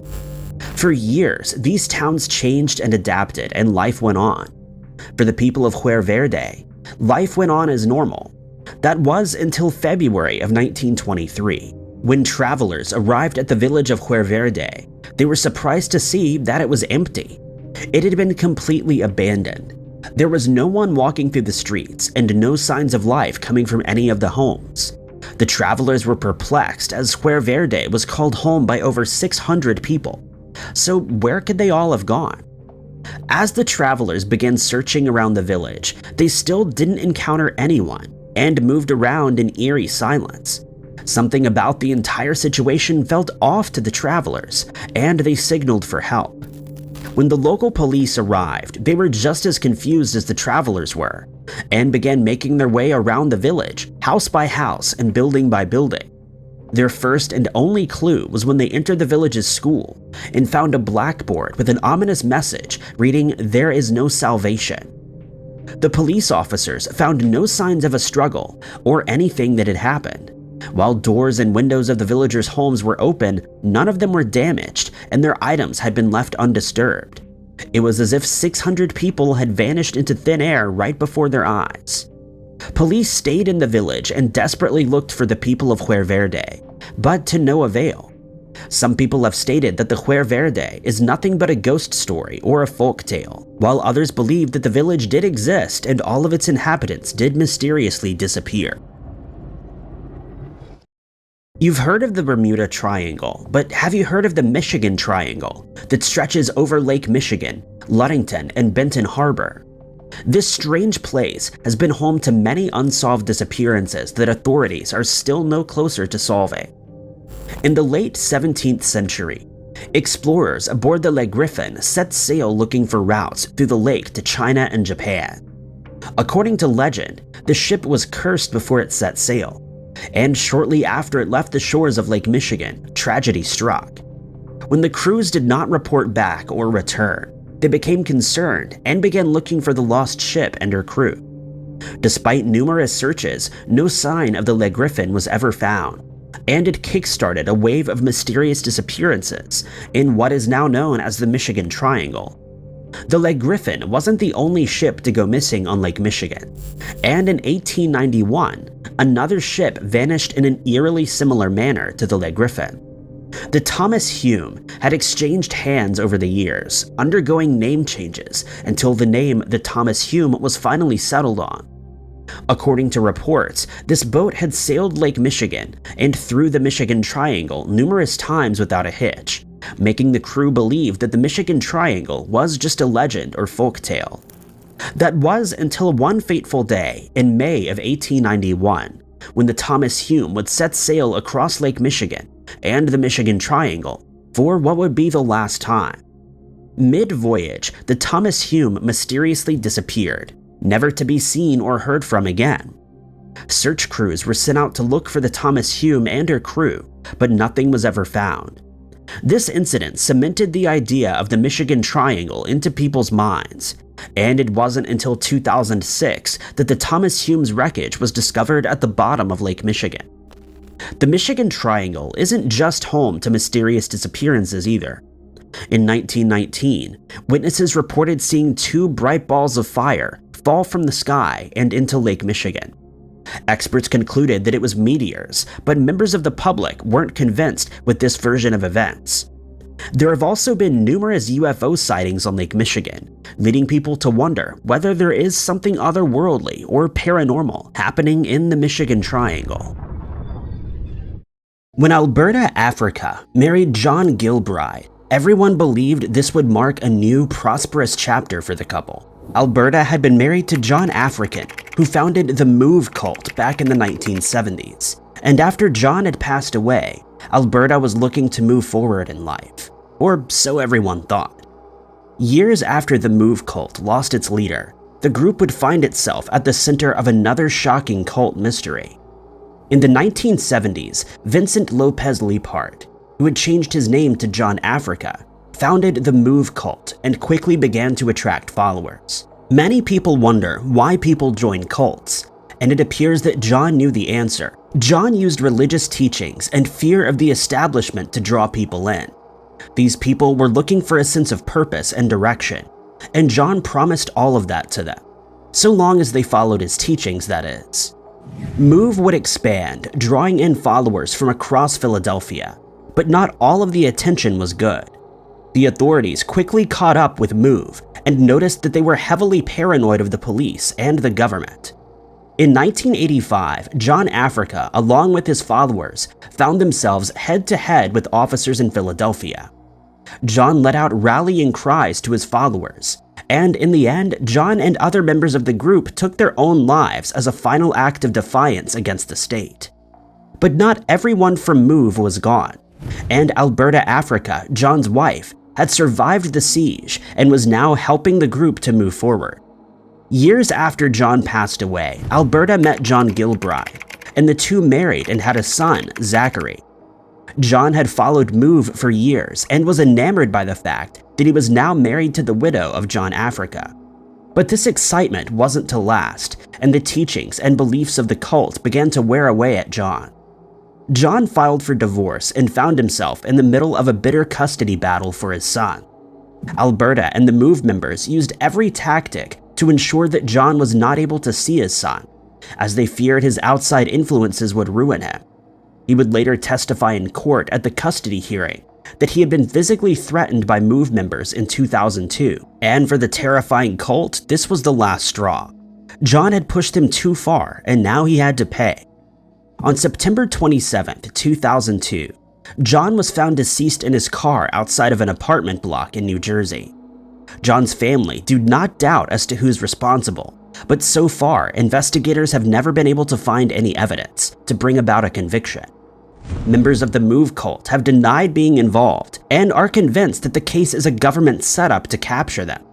Until the right person with the right information comes forward, it seems that this terrifying cult mystery will remain unsolved. 27-year-old Maureen Dutton was a familiar face on Thingwall Lane in Nottingham, Liverpool, and those who knew her said she was bright and a kind woman with a passion for caring for animals.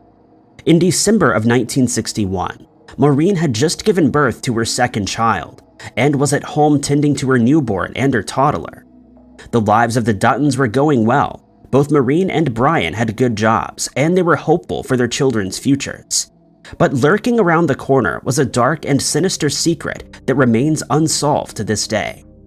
On December 20th, 1961, Brian headed off to work as usual, leaving Maureen alone at the house with the children. Brian worked at a chemical plant, and his mother would visit the home throughout the day to give Maureen a helping hand.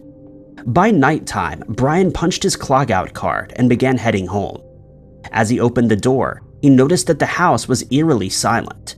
When he made his way into the living room, he found his wife deceased. He ran for the phone and dialed 999, telling the police that it was an emergency. Maureen's passing shocked the community. She was a kind woman who had no enemies, and the manner in which she was attacked was especially brutal. Leads and tips fizzled in, but none of them led anywhere. That was until January of 1962, when a bizarre headline hit the front pages of the Liverpool Echo.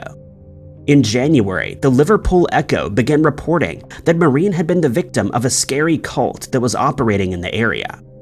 According to the newspaper, the cult worshipped the Polynesian god Tiki, and Maureen's case had been part of a ritual for them. The ties to the occult and occult sent shockwaves throughout Liverpool, and people began wondering how someone could become brainwashed into committing such an awful crime. These whisperings persisted, but they did little to help the progress of Maureen's case. Unfortunately, the Liverpool police are still no closer to finding the culprit than they were in 1961, and Maureen's case remains one of the UK's only terrifying cult mysteries.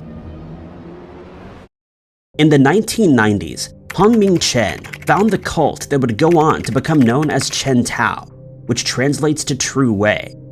Throughout his career in Taiwan, Chen would gather pockets of followers wherever he went, and soon the small group of New Age thinkers had evolved into a cult.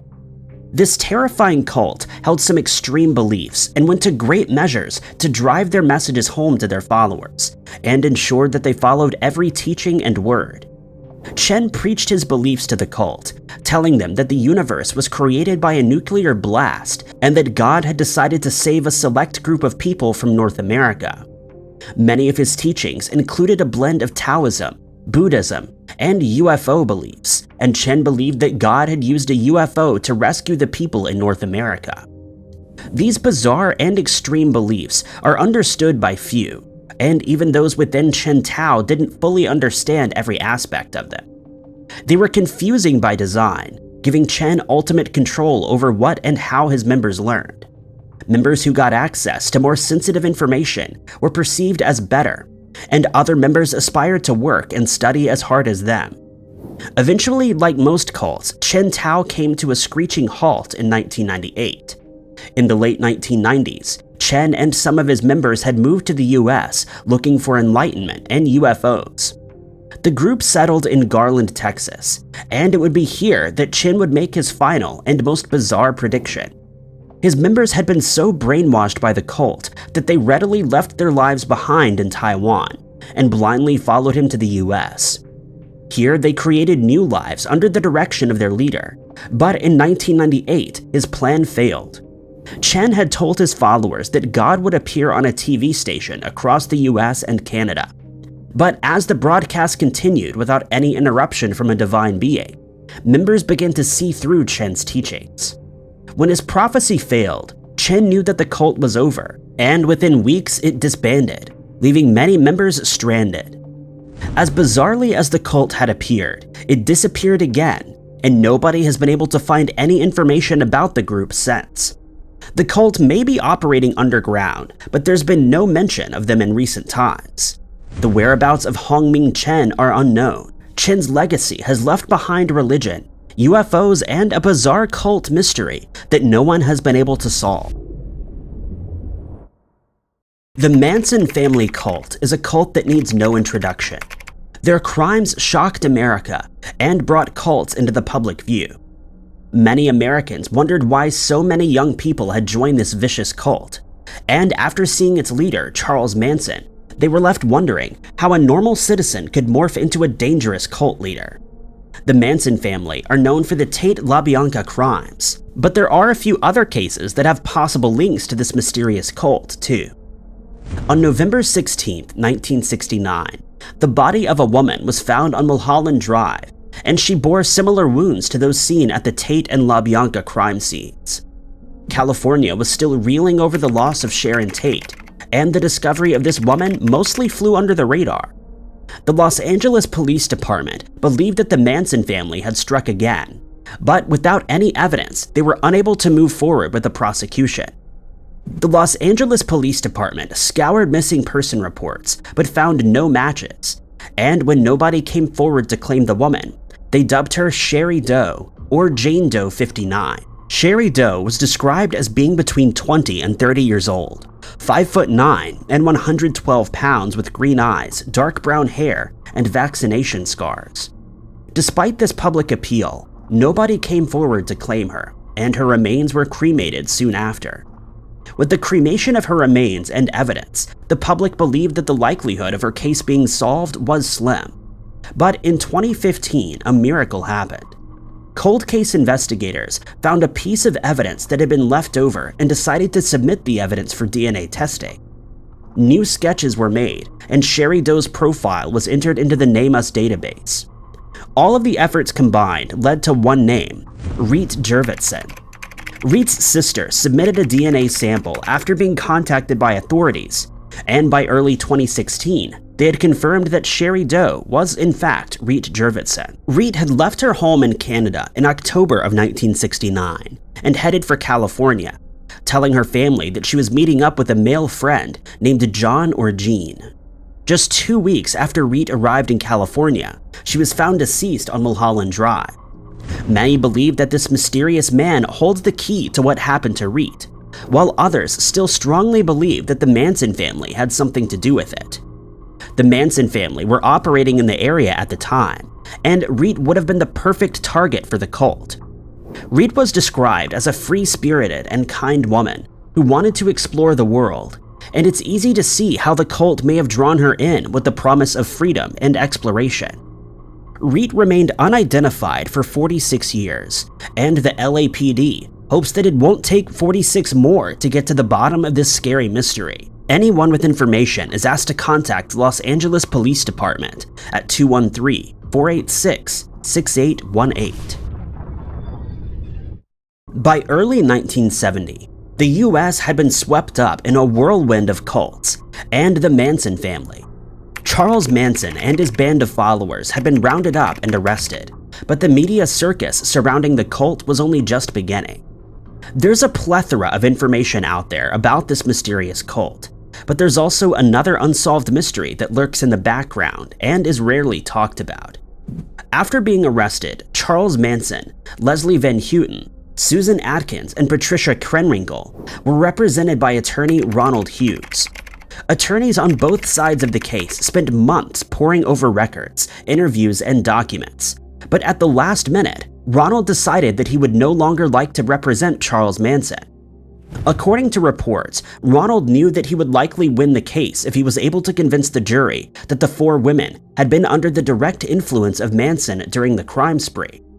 This was a stark contrast to Charles's defense, which hinged on the fact that the four women were willing to take the blame and say that he was never there.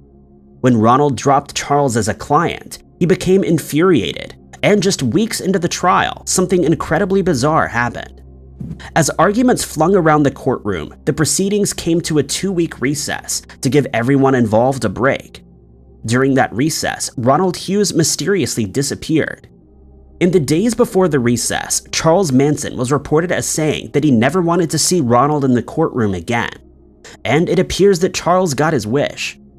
On November 27, 1970, Ronald went on a camping trip to Sespe Hot Springs. As the 2-week recess came to an end, Ronald Hughes was nowhere to be seen. Ronald did not return to the courtroom, and new attorneys were assigned to the Manson family.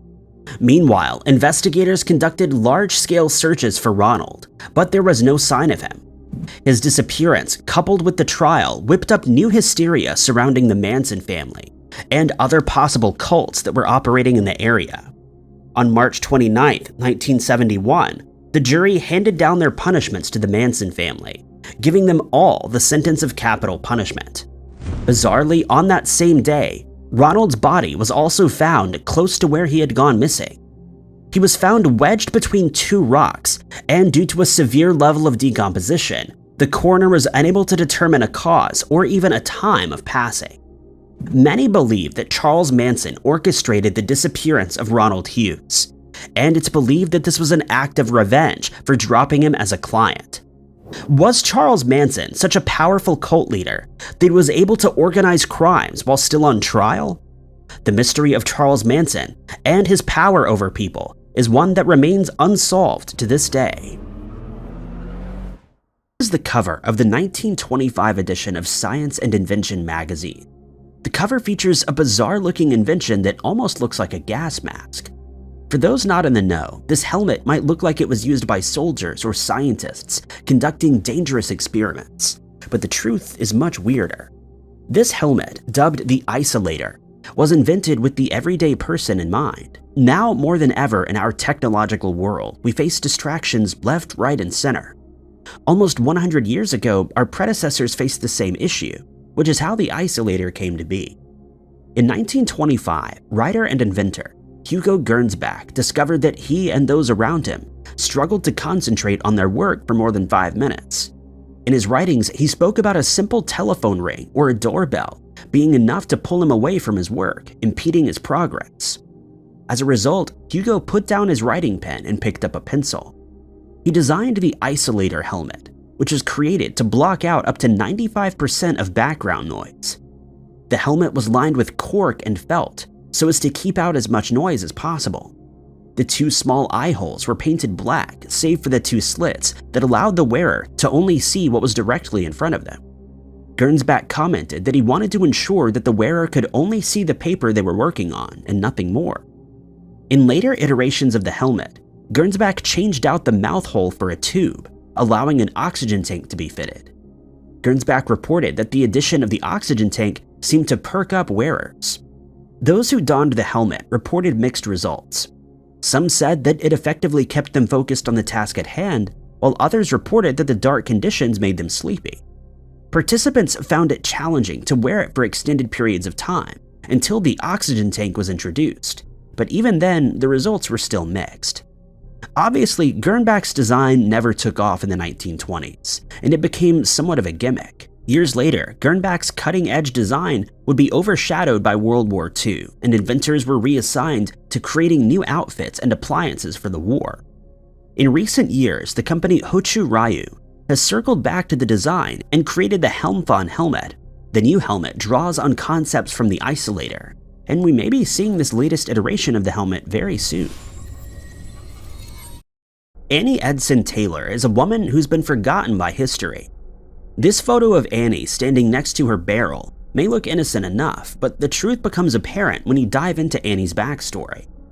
Annie was born in 1838 in Lockport, New York, close to Niagara Falls. For the first 12 years of her life, Annie and her 8 siblings lived comfortably. Her father owned a flour mill, and the Edson children had everything they needed. Unfortunately, Annie's father passed away, and his business left behind a small fortune for the family. Annie decided to train as a teacher, where she met her husband, David Taylor. The two lived in marital bliss, but not for long. David fought during the Civil War and sadly never made it home. Annie had again lost a loved one and was looking for some enrichment in her life. By 1901, Annie's money and luck had run out. She was living hand-to-mouth as a school teacher and decided to perform a stunt that nobody had dared to do before. Annie commissioned the creation of a barrel the size of her and declared to her friends and family that she would become the first person to go over Niagara Falls and survive. Annie's loved ones desperately tried to talk her out of the stunt, but she was determined. Annie hoped that by performing this daredevil stunt, she would make a small fortune. She'd recently lost her home and traveled across New York and Canada in search of a new future. Throughout 1901, her family tried desperately to convince Annie not to do it, but her mind had been made up. On October 24, 1901, with the barrel in hand, Annie made her way to Niagara Falls. October 24, 1901 was also Annie's 63rd birthday. She had seen and done enough for several lifetimes, and the timing was perfect for her stunt. That day, the Pan American Exposition was being held in Buffalo, New York, close to Niagara Falls. Annie knew that these tourists from across the US would also flock to see the falls before they left. This meant more spectators and possibly more money. The barrel that took Annie over the falls was around 4 foot 5 inches high and 3 feet wide, just big enough to fit the tiny elderly woman. Annie had put a lot of thought into the design of the barrel too. She fitted the bottom with a 200-pound anvil that would help the barrel right itself should it roll. Numerous air holes littered the barrel, and Annie had added corks to some of them, allowing her to push them out if she needed more air. A team that carried Annie in the barrel to the edge of the falls also utilized a bicycle pump to force more air into the barrel. At 4:05 p.m., the boat carrying Annie stopped short of the fall's edge. The barrel was placed into the water, and hundreds of spectators watched as Annie plunged to the rocks below. Spectators gasped in horror as the barrel was thrown hundreds of feet, crashing into rocks on its way down. Miraculously, hours later, Annie was removed from the barrel. She had survived, and Annie had just become the first person in history to go over Niagara Falls and survive. Unfortunately, this stunt didn't garner Annie the cash that she had hoped for, and for the rest of her life, she lived hand-to-mouth as she had before. In the 100-plus years since Annie's brave feat, many more have tried to go over the falls, but nobody will replace Annie Edson Taylor. These cheerful cat drawings seem innocent enough on the surface. Artist Louis Wayne, born in 1860, drew hundreds of these pictures to critical acclaim.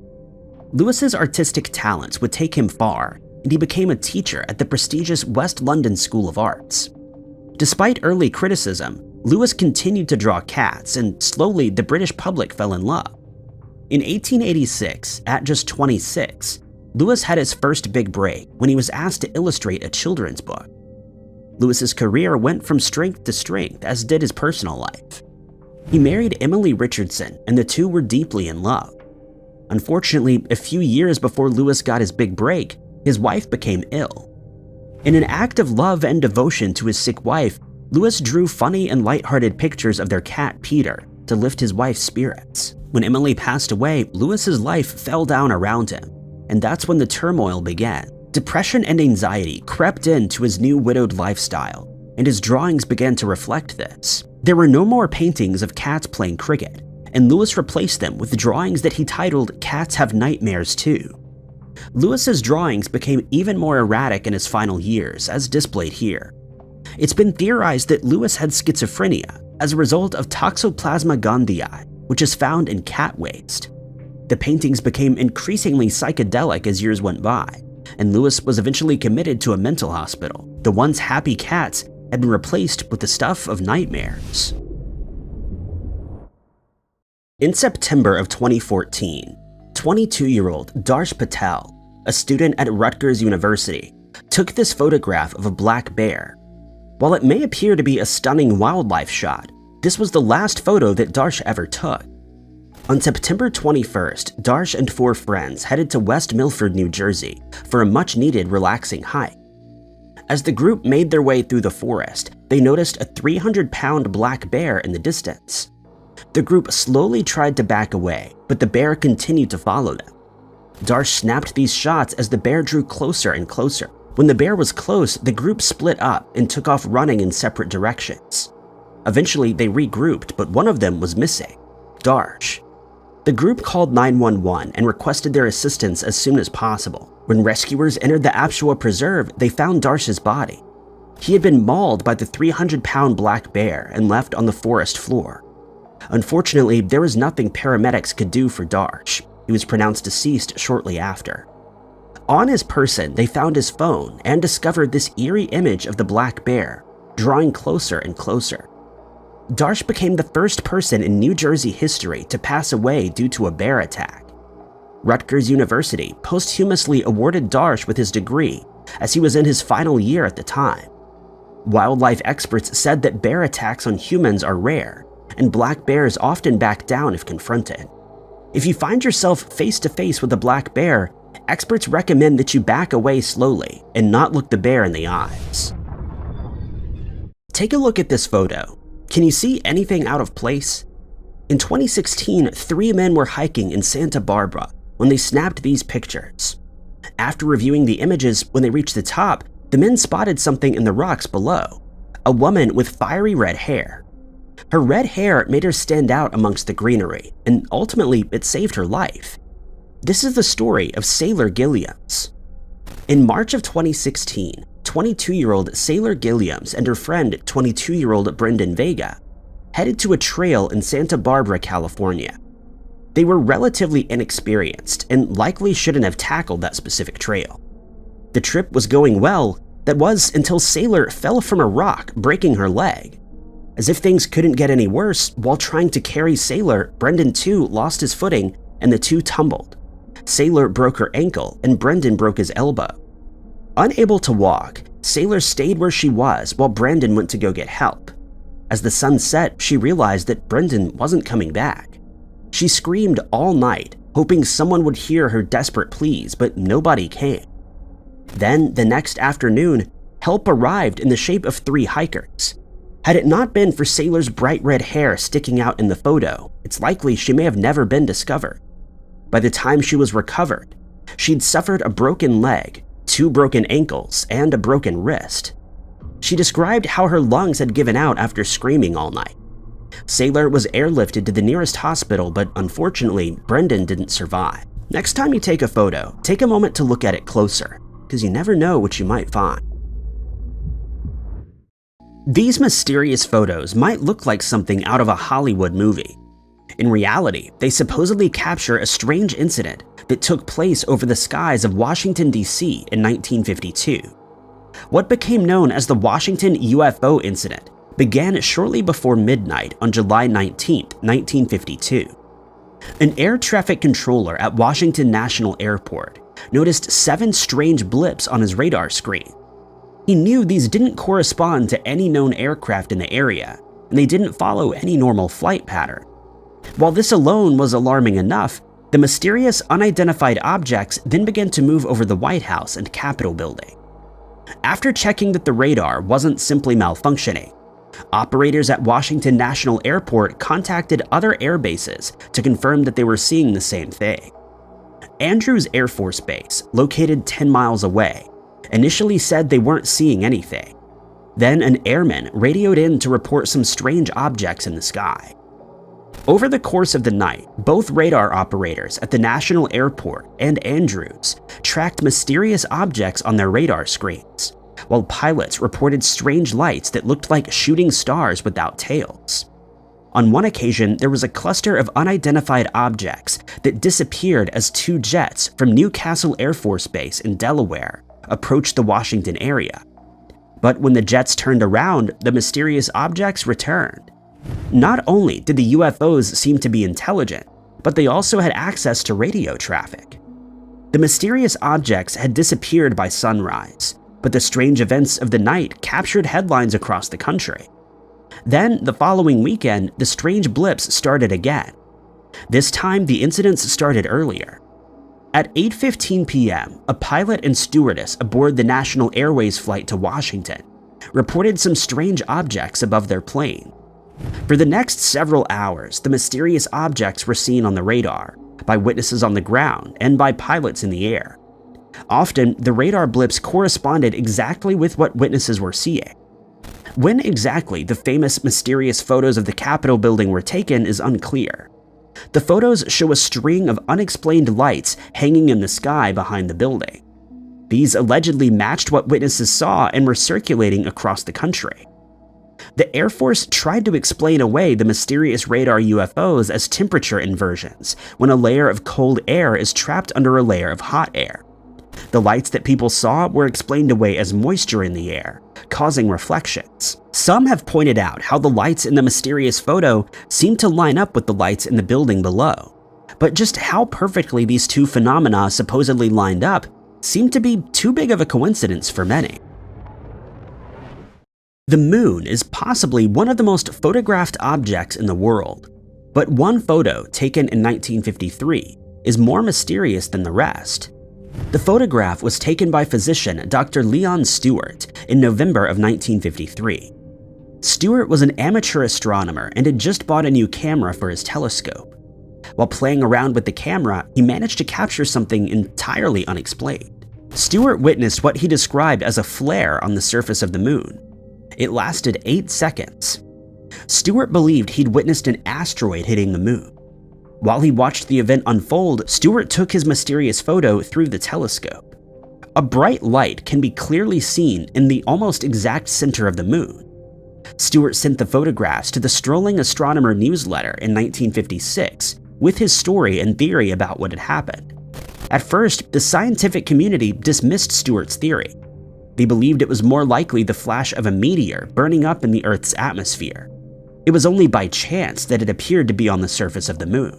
But experts did inspect the photographic plate that Stewart had used. The speck of light was perfectly round, indicating the light wasn't caused by a reflection or emulsion defect. This also meant that the meteor had to be heading directly toward the camera, but it would have been impossible for the flare to have lasted 8 seconds if that was the case. In 2003, 2 NASA workers believed they identified a crater which may have been caused by the flash that Stewart saw, which is now called the Stewart's event. However, it emerged that the crater had been photographed in the years before the Stewart's event took place. Today, the original photographic plate has been lost, and we're still no closer to explaining what Stewart captured in his mysterious photo. Some of the strangest, most mysterious photos come from places we never expect them to. That was the case for one family renovating a house in 2022. A man named Paul Stanfield had recently purchased a property in England. Paul and his son Ryan were doing renovation work when they found something hidden beneath the floorboards. The small photo appears to be badly worn. In it, a man, woman, and child stand in front of a Gothic-style church doorway. One half of the door is closed, while the other is open to the dark space inside. According to Beverly Cropper, the family appears to be wearing clothing from the 1960s, though others online believe the style was older. The image could date to the 50s or even the 40s. The family looks like they're dressed up for a wedding, and the child holds a strange-looking box in his hand. While the image alone was strange enough, closer inspection of the mysterious photo would creep out Beverly and her son. Standing behind the boy in the photo was a second man. He appears to be partially transparent, with the metalwork on the door visible through his face. He's also considerably taller than either of the adults in the photo. Beverly posted the photo online, hoping to get some answers about the mysterious photo. Posting it online only caused more questions though. Some online believed that the shadowy shape in the doorway resembled some ancient monk with his head bowed. Others saw the phantom of a horse's head. A simple explanation for the man in the back of the picture could be a case of double exposure. However, that answer didn't make the photo any less creepy to those that found it. Even a mundane photo can seem creepy when sealed away under floorboards for decades. Despite the photo getting attention from multiple news outlets, the family has never been identified. The family who found the mysterious photo decided that it was best to put it back where they found it. Stories of the black-eyed children have terrified people around the globe. In some cases, they're believed to be distinct malevolent creatures looking for victims. In other cases, they're simply ordinary ghosts with an especially spooky-looking appearance. It's believed that the black-eyed child of Cannock Chase is the latter. Cannock Chase in Staffordshire, England, is a hub of paranormal activity. A number of ghosts are said to exist within the woods here, as well as other mysterious creatures like the Pigman of Cannock Chase. But the black-eyed children is definitely the most well-known of the mysterious paranormal entities said to be lurking in the area, and one of the creepiest.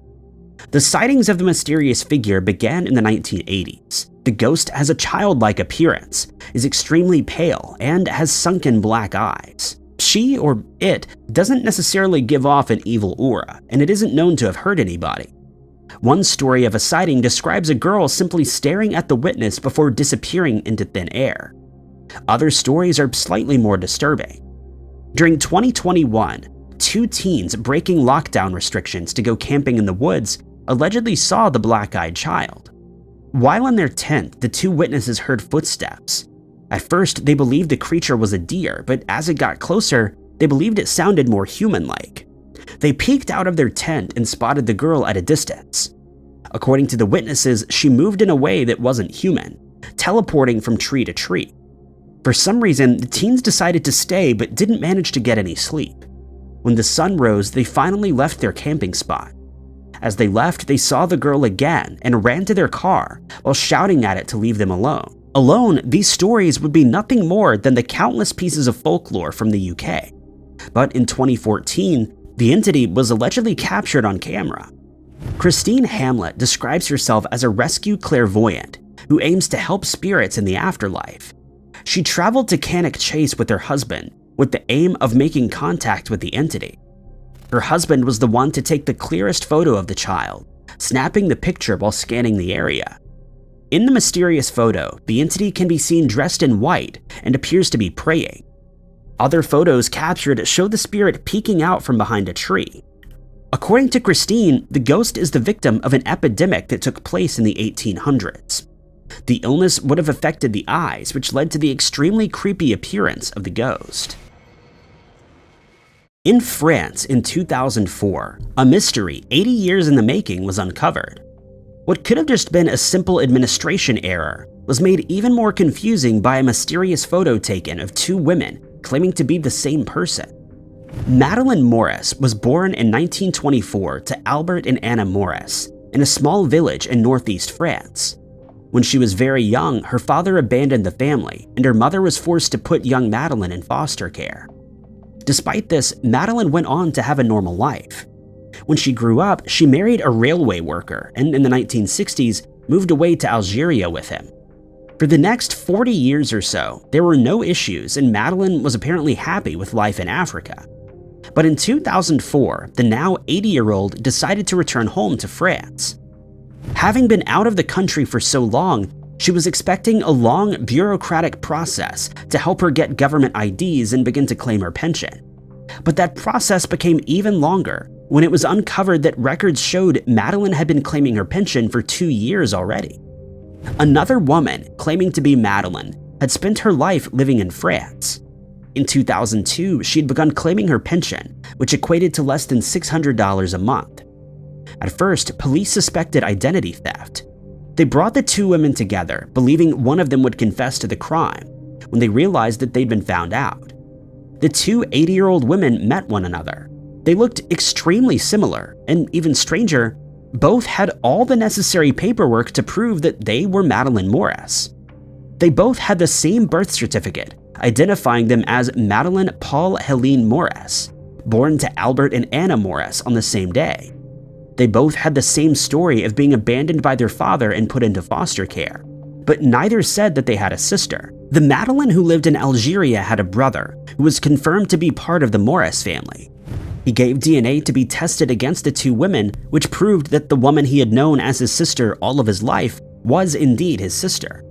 At first, it seemed like the second Meline had simply been told the wrong story about her past while still a child. And this was simply an error that occurred before computer systems would make this easy to check. But then, Medeline's brother produced a photo. The mysterious photo had been taken sometime in the 1940s. When exactly, or even where, remains a mystery. But it showed both women who claimed to be Meline. Neither Meline remembered the picture being taken or meeting someone who claimed to have the same name as them, but both were able to identify themselves in the strange picture. Medeline's brother also couldn't say when the photo was taken or how his two sisters had met one another. Norman Franz is an incredibly intelligent criminal who has managed to evade the authorities for over 20 years and is known as Germany's most wanted man. In 1995, Franz was getting ready to start at the Westphalia College Dortmund and had recently finished his high school diploma. The new course offered Franz a new start, but unfortunately, he was unable to leave his old life of crime behind. While Franz was known to his classmates and tutors as a normal student, he was involved with a gang that would lead him down a dark path. The gang that Franz was in made their money by robbing banks and smuggling in cigarettes from Poland. Unfortunately, one day the smuggling deal went wrong, and the gang found themselves being blackmailed by their suppliers. Instead of meeting their demands, Franz lured 3 of the men to a secluded area and took their lives.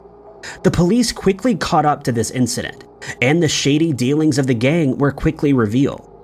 Franz and the gang members, along with Franz's girlfriend, Sandra, knew that they had to get out of Germany as quickly as possible.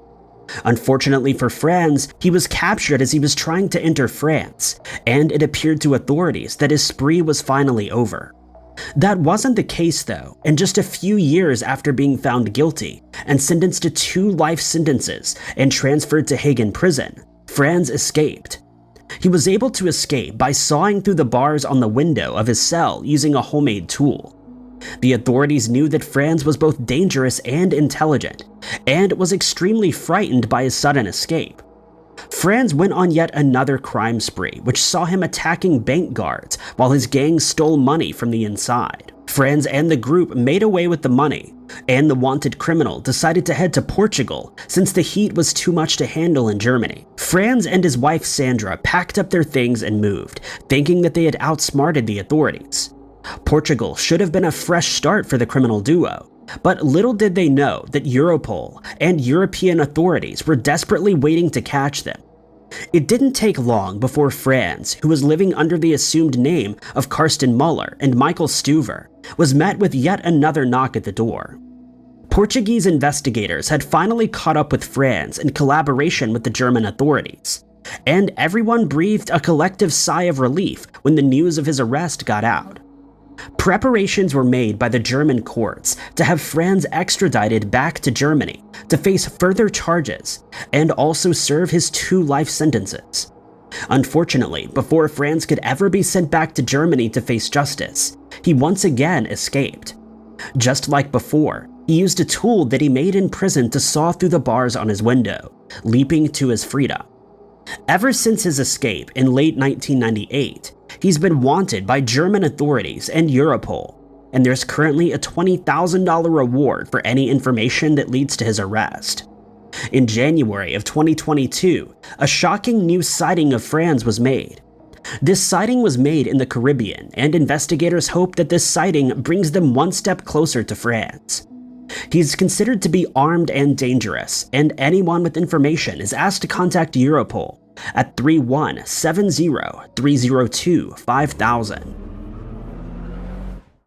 On the 27th of June 2015, Christo Halters became involved in an altercation that would change the course of his life and the lives of 2 others forever. The night of June 27th had started out somewhat normally, and Christo and a group of 20 others had gathered in the Netherlands for a party. As the night progressed, a few squabbles between the children at the party broke out. The adults were able to quell the arguments, but by the end of the night, it had started up again. For some reason, these arguments irritated Christo, and as the night drew to a close, at around 9:30 p.m., he attacked 2 of the men present at the party before running off into the night. One of the men he had attacked was the father of the girl who had been arguing with another child at the party, and it said that Christo knew this other child in question. Everyone in attendance was both shocked and confused. The arguments between the children had been childish squabbles, yet Christo had gotten extremely worked up over them. Emergency services were called to the scene, and reports indicate that the 2 men were injured, but not seriously. The Dutch police immediately opened an investigation, and the manhunt for Christo Halters began. The Dutch police began a wide-scale search for Christo, interviewing people who knew him and combing through his personal life. Following the crime, Christo had vanished into thin air, and there was no trace of him to be found. The Dutch public was on high alert, and despite his case being well publicized, his whereabouts are still unknown to this day.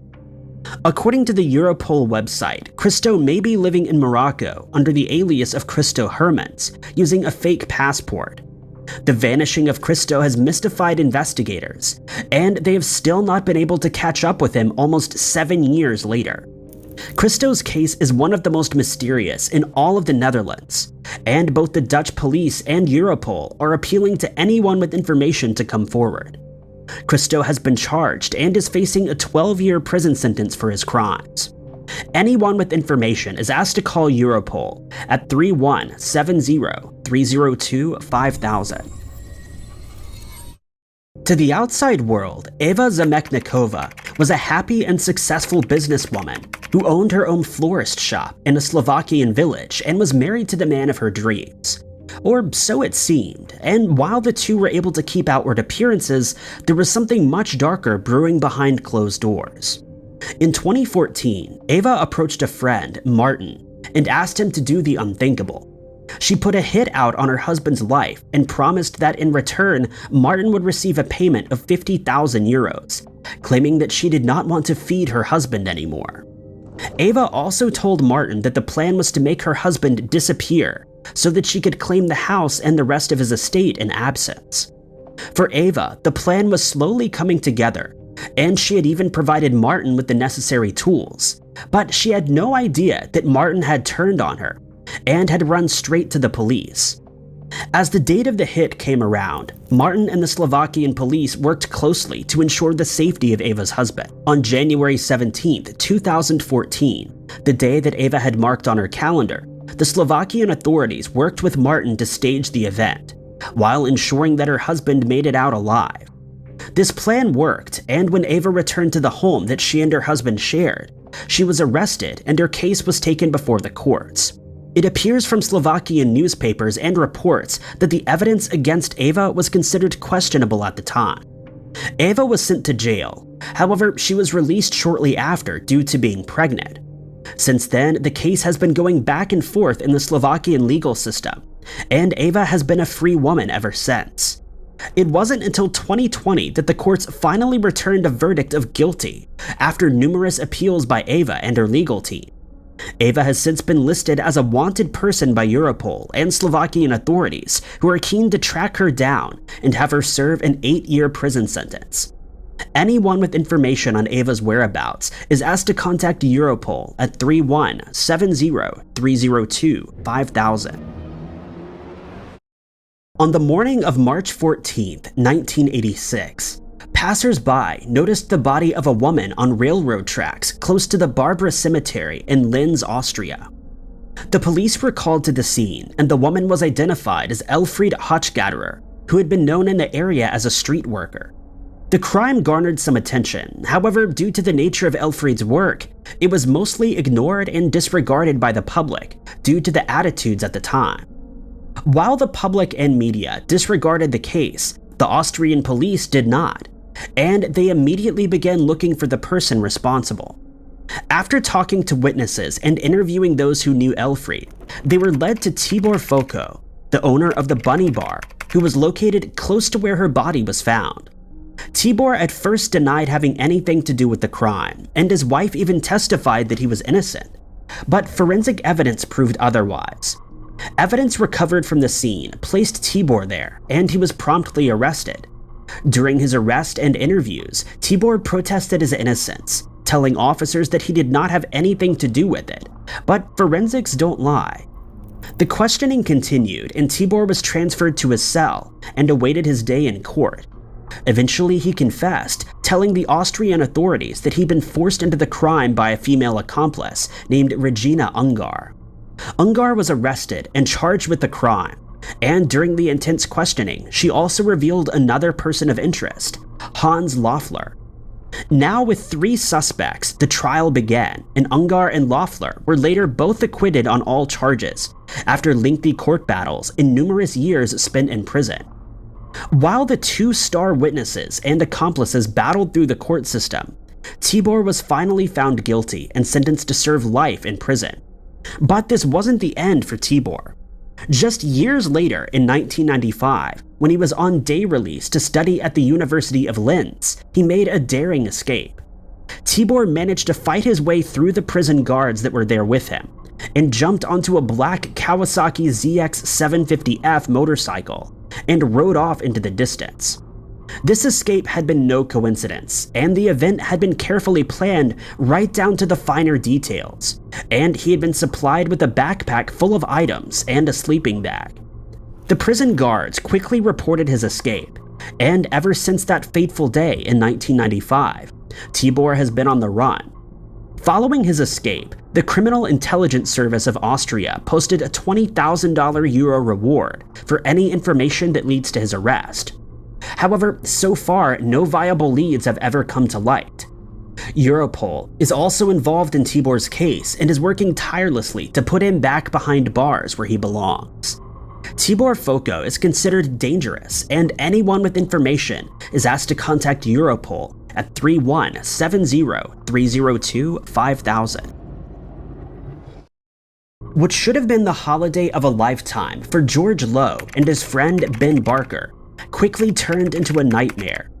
The two went to Cyprus in August of 2016, expecting to have a good time partying and relaxing. The area they were visiting is known for its lavish parties. But unfortunately, this also attracts people with ill intentions who prey on those who are vulnerable and out of their comfort zone in another country. On August 14th, 2016, George and Ben were partying and moving around the various clubs in the area when they were attacked by 2 men. While Ben survived, George unfortunately did not. Emergency services were summoned to the scene, but there was nothing they could do for George. The police were also called, and an investigation was opened that caught international attention. George was from Kent and had spent the last few years traveling and working in various bars over the summer. The job was perfect for George. He got to soak up the sun, meet new people, and also earn some money for the upcoming year ahead. As the news of his passing hit the UK, tributes poured in, and the British public and media began to put pressure on the government to catch the men responsible. Fortunately, the area where George and Ben had been attacked had CCTV, and after scouring the footage and talking to witnesses, authorities were able to identify the attackers as Salih Ahmet and Mehmet Akpinar. Soon, a manhunt for the two was underway, with those in Cyprus and the UK watching closely. Salih and Mehmet quickly caught wind of the hunt for them and fled into the northern part of the country that's under Turkish control. As police in the south began to chase the two down, they ran into an issue. The authorities in the north refused to hand over Salih and Mehmet to the authorities in the south, and also allowed the two to leave the country. It's believed that Salih may have returned to his native country of Bulgaria, while Mehmet returned to his native country of Turkey. Unfortunately, despite the best efforts of investigators, no sign of Salih has been found, and Europol is seeking information that leads to the arrest of Salih Ahmet. Salih Ahmet is a Bulgarian national who speaks Bulgarian, English, and Turkish. Europol considers him wanted on a national and international level, and is asking anyone with information to come forward. Anyone with information is asked to contact Europol at 3170-302-5000. Scientists have estimated that there are up to 1 million species of animals that inhabit the world's oceans, but 2/3 of those remain undiscovered. Getting down to where these species live is an extremely difficult task, and even when a new creature is observed, it can be difficult to analyze them and figure out exactly what they are. That was highlighted in the summer of 2023, when scientists came across a strange underwater artifact they'd never seen before.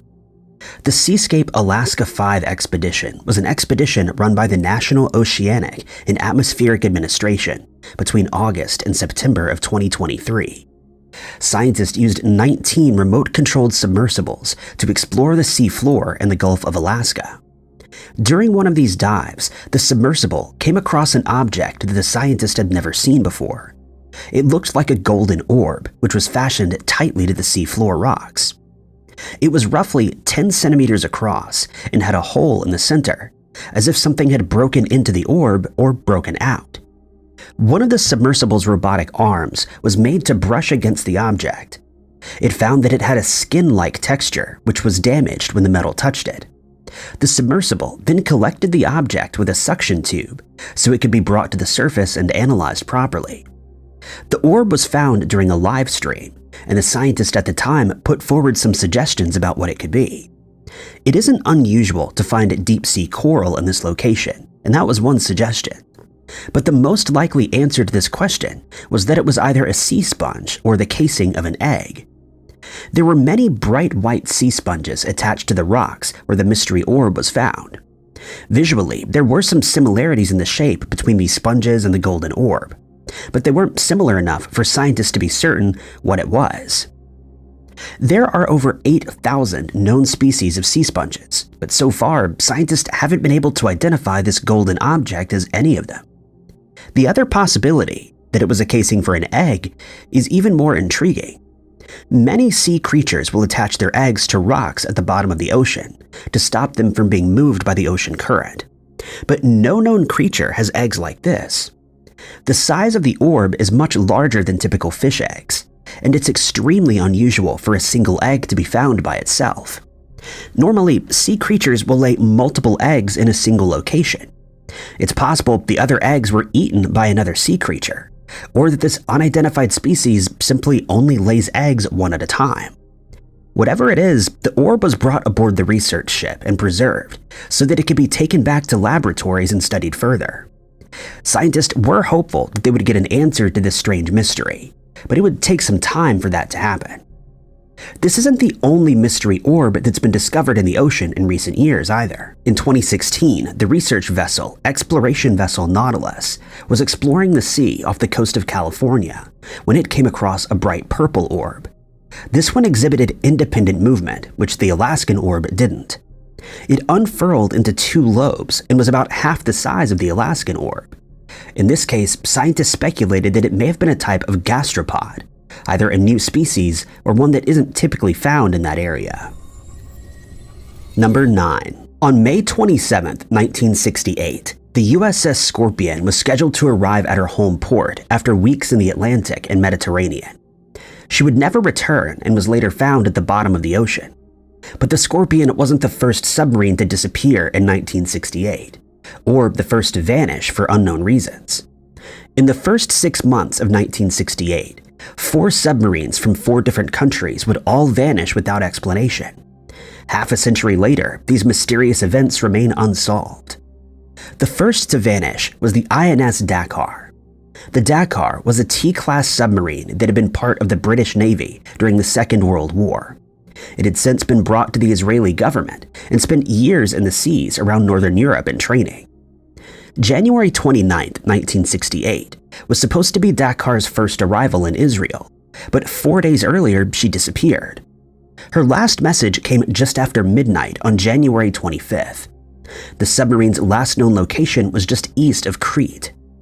It wouldn't be until the 26th that the Dakar was reported missing and a search began, involving ships from multiple countries including Britain, Greece, and Lebanon. There was still a lot of tension in the area at the time.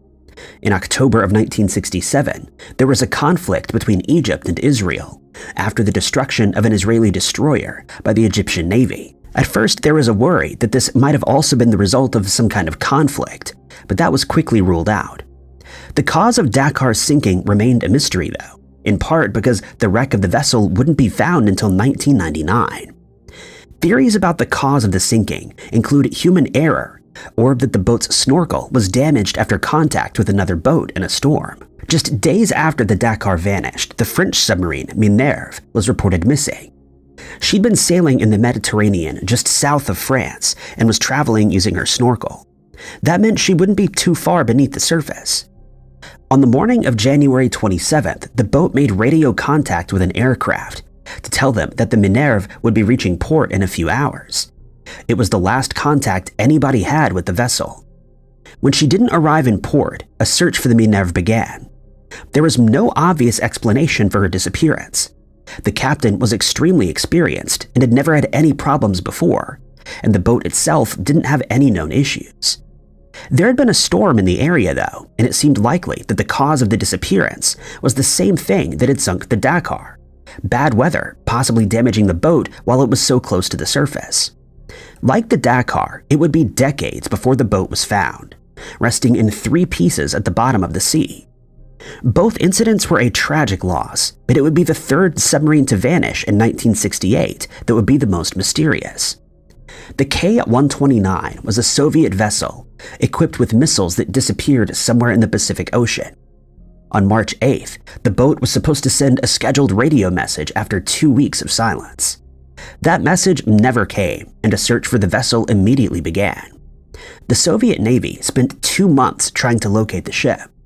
Over 200 flights were conducted to try to find the K-129, and 36 ships were sent to search the area. After 2 months, there was still no trace, and the search was called off. The search effort was larger than would be typical for a missing submarine, and it was assumed that the sub had some kind of significance. When the Soviet search stopped, the US search began. In a secret mission to find the wreckage, the K-129 was located 1,500 miles northwest of Hawaii, and objects were recovered. What exactly was located on the wreck remains a mystery, as does the cause of the sinking. Some have speculated that the US had known where the wreck was all along, as it was responsible for the sinking. These theorists go on to suggest that the sinking of the USS Scorpion months later was retaliation for the sinking of the K-129. Both the Soviet and US governments knew about these acts of hostile action, but decided to keep it a secret to stop the incidents from escalating. It's more likely that both incidents were caused by mechanical problems or human error, but the real causes in all 4 cases remains unknown. Number 8. Many of the most famous ocean mysteries are those that involve the famous Bermuda Triangle. The area of sea between the islands of Bermuda, Florida, and Puerto Rico has become the final resting place of many ships and planes. While the number of vessels that go missing in this area might not be any more than would be expected from such a busy shipping area, that doesn't make the disappearances that do happen any less mysterious. The disappearance that inspired the coining of the term for the phenomenon was the disappearance of the Marine Sulphur Queen. The Marine Sulphur Queen was a tanker that disappeared without a trace in 1963. She'd been built during the war and afterwards converted into a tanker to transport molten sulfur. This required significant modifications, but a lot of checks were put in place to make sure it was still safe. There were measures to make sure that if a leak did take place, it would be confined to just one part of the ship, and new frames to make the tanker even more sturdy. In January of 1963, The Queen passed her biannual checks without issue and was permitted to keep transporting molten sulfur. On February 2, 1963, she left Beaumont, Texas with a shipment to be transported to Norfolk, Virginia. Her tanks were almost full and she was already behind schedule. 2 days later, one of the sailors on board sent a message to his stockbroker as he was speculating on wheat futures. This message was sent out at 1:25 a.m. At 11:23 a.m., the broker got back to him, but there was never another response from the ship. It would take another 3 days before anyone realized the Queen was missing, and a search began. It was believed that the ship had disappeared not far from the coast of Florida, and the Coast Guards searched the area near where the ship had been during its final message. It was believed she'd vanished at some point in those 10 hours between the two radio messages. No trace was found during the official search, but on February 20th, some pieces of debris were located. These included life vests, a signboard, and a life ring that read Marine Sulphur Queen. The items were found 12 miles south of Key West. Due to the currents, this seemed to indicate that the ship was further out to sea than the Coast Guards expected when whatever happened had occurred. During the investigation, it was found that the Queen wasn't nearly as seaworthy as it seemed. Sailors had called the ship a floating garbage can, and there were frequent fires on board. These fires happened so often that the sailors weren't even concerned by them and would let them burn themselves out. This seemed to indicate that there'd been some kind of failure on the ship, rather than anything mysterious. But even this explanation left people with questions. It wasn't uncommon for tankers of the Queen's type to break in too. It had happened at least 10 times before, but in each case, at least one part of the ship remains afloat long enough for the crew to signal for help. There had been no distress signals and no indication that anything was wrong. Whatever had happened, it had happened fast. The life vests led to more questions though. There were indications that someone had been wearing these. The crew had time to put on life vests, but not time to set out any emergency message. There was no evidence of a fire or something more violent on the pieces of debris that were collected, and no large patches of sulfur were ever located. The Marine Sulphur Queen was reported on heavily by newspapers in the US. Just a year after she went missing, Vincent Gaddis came up with the term Bermuda Triangle, an area that covered where the disappearance occurred. Other than the small pieces of debris, the wreck of the Marine Sulphur Queen has never been located, and what happened to her and the 39 people on board remains an unsolved mystery. Number 7.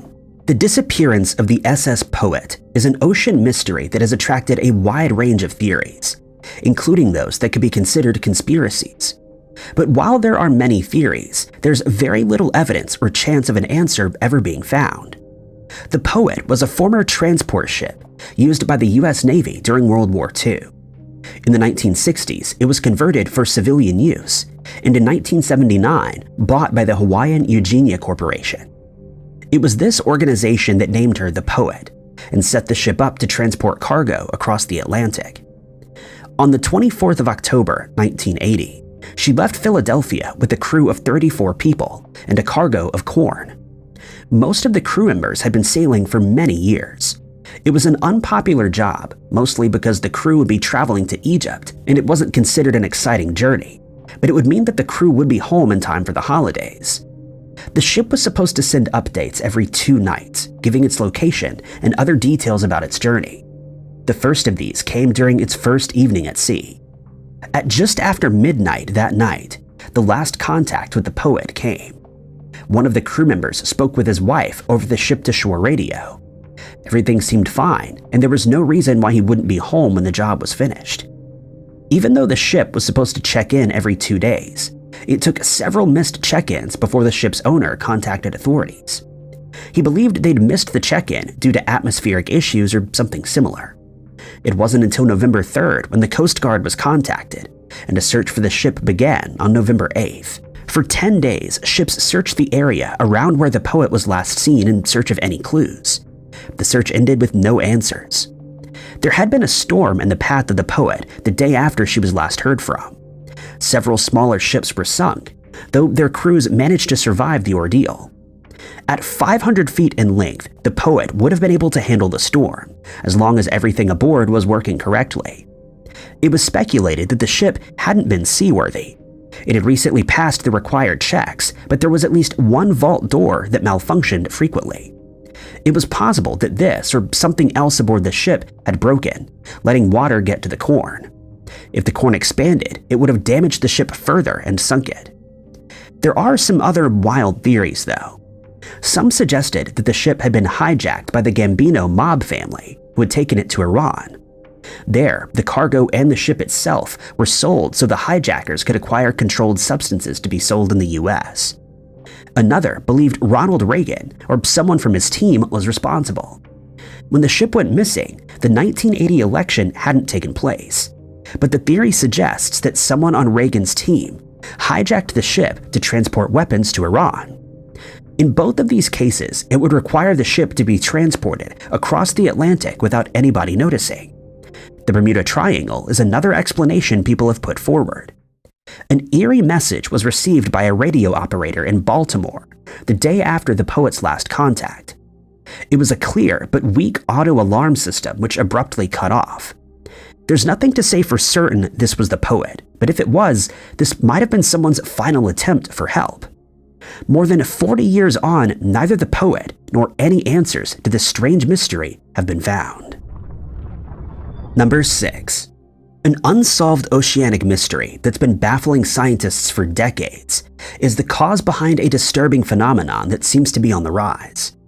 Every year, roughly 2,000 sea creatures beach themselves on land around the world. So-called whale beachings have been happening all throughout recorded history. Toothed whales are the most common victims. This category includes dolphins, porpoises, and beaked whales. But other sea mammals, including baleen whales, sea lions, and seals, can also find themselves on land and unable to get back to the water. Normally when this happens, it's a single creature that comes to shore. In more disturbing events, dozens or even hundreds of marine animals can become stranded, covering beaches for miles and being unable to move. When this happens, there's a major effort to try to rescue as many sea creatures as possible. For larger animals, that can be especially difficult. Whales can breathe on land, but will overheat if not kept cool with water. They also risk damaging their organs by being on land for too long. When in the water, the buoyancy helps with the creature's massive weight, and without it, the organs risk being crushed. Sadly, while many whales have been rescued over the years, many more pass away and have to be dragged into the ocean or buried on the beach. Scientists have been trying to solve the mystery of why beachings happen. There are a few different theories, and it's possible that different events have different causes. Many of the animals that get beached use echolocation to navigate. It's possible that some kind of disruption to the system might be responsible.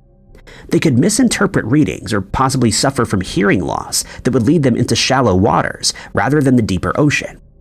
Of course, humans could also be disrupting this system by making noises under the water with sonar and ships. Scientists have found that fish that are exposed to high-volume noises for extended periods of time can have damaged ears, which might happen to some whales. Alternatively, another theory suggests that whales, being such social creatures, might be the cause of mass beachings. If just one whale is sick and goes to shallow waters, the rest of the group might follow it. It also leads to some creatures being unwilling to leave behind others who are stranded, even when they've been rescued themselves. It's also not clear if more whales are being beached today than in the past. The number of recorded stranding incidents has gone up, but this could simply be due to improvements in recording practices. Each stranding is a disturbing event, but scientists are still hopeful that one day they might be able to solve the mystery of why they happen, and hopefully get better at preventing these events in the future. Number 5. When looking at ocean mysteries, it's often mentioned that we have only explored a very small amount of the ocean beneath its surface. Only a small portion of the sea floor has been mapped, so it's not surprising to learn that scientists still have many unanswered questions about that ocean floor itself. This is especially the case for the Pacific Ocean, which is geologically unique. The Pacific Plate is the largest tectonic plate on the planet. It's roughly 40 million square miles and makes up the majority of the sea floor beneath the Pacific Ocean. It's most famous for being surrounded by the Ring of Fire, a series of volcanoes in deep trenches that surround the Pacific Ocean. It's roughly 185 million years old, dating back to the Jurassic period, and we know very little about it. What makes the Pacific Plate unique isn't its size, but the fact that it wasn't formed by another plate breaking apart. According to scientific research, all other modern tectonic plates on Earth were formed by older plates breaking apart. The African and South American plates were once a single plate, which broke apart to create two new plates. Even other ocean plates, such as the Nazca Plate off the Pacific coast of South America, were formed when a much older plate broke into three pieces. If the Pacific Plate wasn't created by another plate breaking into two, this left scientists puzzled about how the plate could have come about at all. Eventually, scientists were able to figure out that it was created by the separation at a triple junction of plate boundaries. This is when three plates meet and can be seen around the world. For example, the South American, African, and Antarctic plates all come together in the South Atlantic Ocean. But there aren't any new plates being built at any of these triple junctions. They're stable, meaning they don't change for tens of millions or even hundreds of millions of years. By itself, this wasn't a good answer to the mystery. Further research has come up with a speculative answer, but due to the unique nature of the Pacific Plate, it's hard to say for certain whether this is what really happened or just a best fit answer to the mystery. The oldest part of the Pacific Plate is called the Pacific Triangle. Unlike other ocean triangles, this isn't a place with any mysterious disappearances, but rather the mysterious appearance of a plate. It lies just east of the Marianas Trench, the deepest point in the ocean. By studying the magnetic anomalies and rocks in the sea floor in the Pacific Triangle, scientists were able to find traces of three ancient plate boundaries and the directions they were moving in. These plates were called the Farallon Plate, the Phoenix Plate, and the Izanagi Plate. Only small remnants of the first two plates exist today, and the third has disappeared completely, having been pushed under the Asian Plate. Rather than pushing against one another or spreading apart, the fault lines between these plates were all transformative. This is when the plates move parallel to one another. In this case, they would all turn in a clockwise motion as they moved past, creating an opening between them. This was the Pacific Microplate, which would then become the Pacific Plate over tens of millions of years. Even if this explanation is accepted, there are still many mysteries about the geological history of this plate. It wasn't until roughly 85 million years ago that the plate made contact with a plate that still exists today, the Antarctic Plate. What happened in 100 million years between the creation of the plate and its contact with the Antarctic Plate is a mystery. There are also unanswered questions about how the unstable triple junction came to be in the first place. These questions might seem insignificant today, but the Pacific Ocean is the oldest ocean on our planet, and understanding the geology of its biggest plate could help to explain more about the rest of the Earth's history. Number 4. The ocean is full of strange noises that can go unexplained by scientists for decades. A lot of the most well-known mysterious noises have now been solved, with explanations like underwater volcanoes and sea ice breaking off. But there's one mysterious ocean noise that remains unsolved. The Nunavut ping was heard by sailors in the summer of 2016 and was blamed for the disappearance of wildlife that Inuit hunters typically depended on during those months.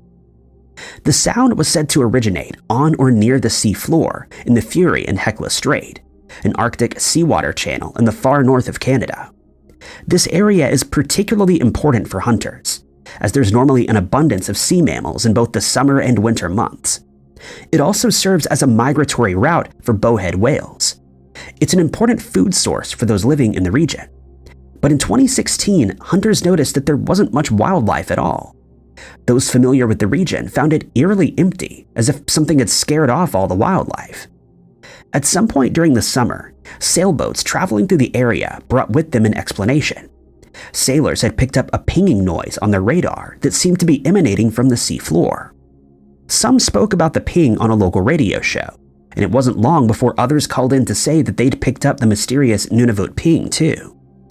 The noise has also been described as a hum or a beep, and was normally inaudible to the human ear, but it could be heard on audio equipment and through the hulls of ships. It also was apparently audible to animals. The issue was raised at council meetings in the area, as many believed that this mysterious noise was the cause of the disappearance of the sea creatures. By late October, the national government had gotten involved to try to solve the mystery. Members of the Canadian military were sent to investigate the noise. There were a few possible theories that were put forward for the cause. The first was the Baffinland Iron Mines Corporation. It had conducted sonar surveys in nearby areas, and some believed that another sonar survey in the strait might be the cause of the noise. The mining company denied conducting any sonar surveys at the time when the ping was heard, or having any equipment in the water. A popular theory was that the noise came from Greenpeace or a similar organization. According to this theory, the goal was to stop mammals from traveling through areas where they would be hunted. Greenpeace denied any involvement in this. It would also be detrimental to the wildlife to do something that interrupted their migration, so it seemed unlikely that this was the cause of the ping. On top of this, no evidence was found. Another theory was that it was caused by submarines in the area, but there was also no evidence of this. An investigation by an acoustics expert found that there was no evidence for any cause or any evidence for the noise at all. They found that many people hadn't actually heard the noise and didn't get any responses when broadcasting a request for first-hand accounts. It's possible that the ping noise wasn't responsible for the disappearance of the animals at all. Instead, it was due to melting sea ice and shifting currents, leading them to take different routes for their migration, and the pinging noise was a mere coincidence. But if that was the case, it still doesn't explain what some people claim to hear coming from the bottom of the ocean. Number 3. Humans have been driven to want to explore the ocean for thousands of years. It's in our nature to be drawn to water and to want to know as much as possible about the world around us. One of the oldest known cases of someone being lost at sea is the disappearance of Mansa Musa's predecessor, who allegedly sailed out to the Atlantic Ocean and was never seen again. Mansa Musa is one of the most famous African monarchs and is the wealthiest known person in human history. He ruled over the Mali Empire in the early 1300s and became famous due to his incredible Hajj to Mecca. On this trip, he and his entourage traveled in luxury. On one occasion, he spent so much gold on gifts and souvenirs that he flooded the local economy with gold. But it's one of the stories that he told on his journey that's captured the imagination of people hundreds of years later. The name of the person in this story is still debated. According to historians, the person who ruled Mali before Mansa Musa was Muhammad bin Chu, Musa's second cousin. But Musa allegedly claimed his predecessor was his brother, and the name Abu Bakr II has been attached to him.